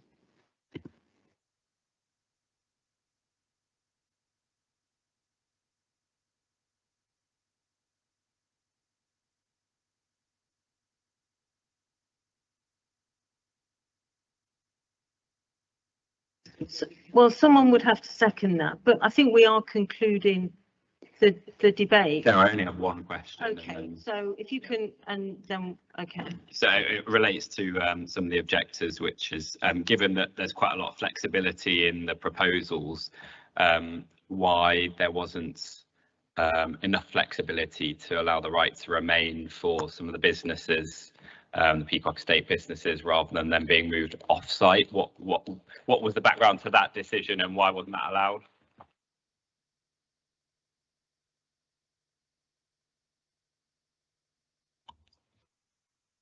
Yeah, thank you, Councillor. In response to that, the application with the flexibility within the application allows for the provision of enough space to provide for all of the existing businesses on the site if they requested and wanted to return. So there is still that scope still sits within the commitment. The commitments we made Avon made around delivering 4,600 square metres of commercial space, that is actually in the application as a minimum amount. So we have committed to and maintained our promises there. And we have made provision within Section 106 to provide incentives and preferential treatment to businesses within the red line to stay within the scheme or to move outside the scheme, and that's in the form of rent free periods or capital contributions as they so wish. So there is a real commitment to try and keep as many of the businesses on site as possible, just like the phase, just carry on, please. Just like carry on. Just as with the phasing of the homes for people, again, it's complex in trying to make sure we can phase the provision of new workspace before we remove existing workspace, so that we can provide as much replacement as possible. So there is an ambition to keep as many businesses as possible on the scheme, but that might not be completely possible. Okay, thank you. So we'll now move. Are there any other questions? No. Okay, thank you very much to the committee. Councillor Warren, quickly, please. Am I allowed to ask questions to the officers? A final one. It's okay. It was just about this issue of the viability of the development and the GLA funding and the need for certain time limits to be met. I just feel like there are a lot of things that maybe in an ideal world would still be ironed out. And it does feel like a bit of a sort of an added thing to consider about this funding, and I'm not sure whether it should. And yeah, is that like a hard and fast thing? If we can't agree this one way or the other tonight, it might not be able to happen at all. Thank you, Councillor. I think it's worth noting our recommendation is that this is an acceptable development and it meets the development plan. It's a material consideration that this funding is available and something that we believe members should be aware of and be mindful of. But we can only go so far in terms of the technical detail of that. It's a risk that you should bear in mind in your consideration, but we find that the development is acceptable, and you should really bear that in mind as your sort of primary concern, that spending longer on this wouldn't make it any more acceptable. So I think you probably have to uncouple those points and satisfy yourself that there's an acceptable planning application on the table, and that you can only consider that application. You can't consider alternatives. Okay, any other questions? No. Okay, thank you, and thank you to the supporters and the applicant. Okay, so we will now move to the recommendation, and I would like to ask Robbie McNocker to confirm the recommendation with a summary of any changes. Thank you, Chair. Yes, so the recommendation is to grant approval subject to referral to the GLA through stage 2 conditions and the section 106. Those are as set out in the addendum, and the amendment made to condition 3 to minimise the moves as much as feasible. Thank you. Okay, so we will now vote. So all those in favour of granting the recommendation, please show.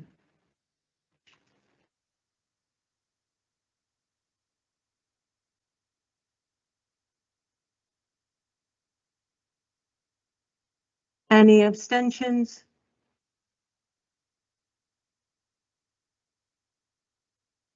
And voted against.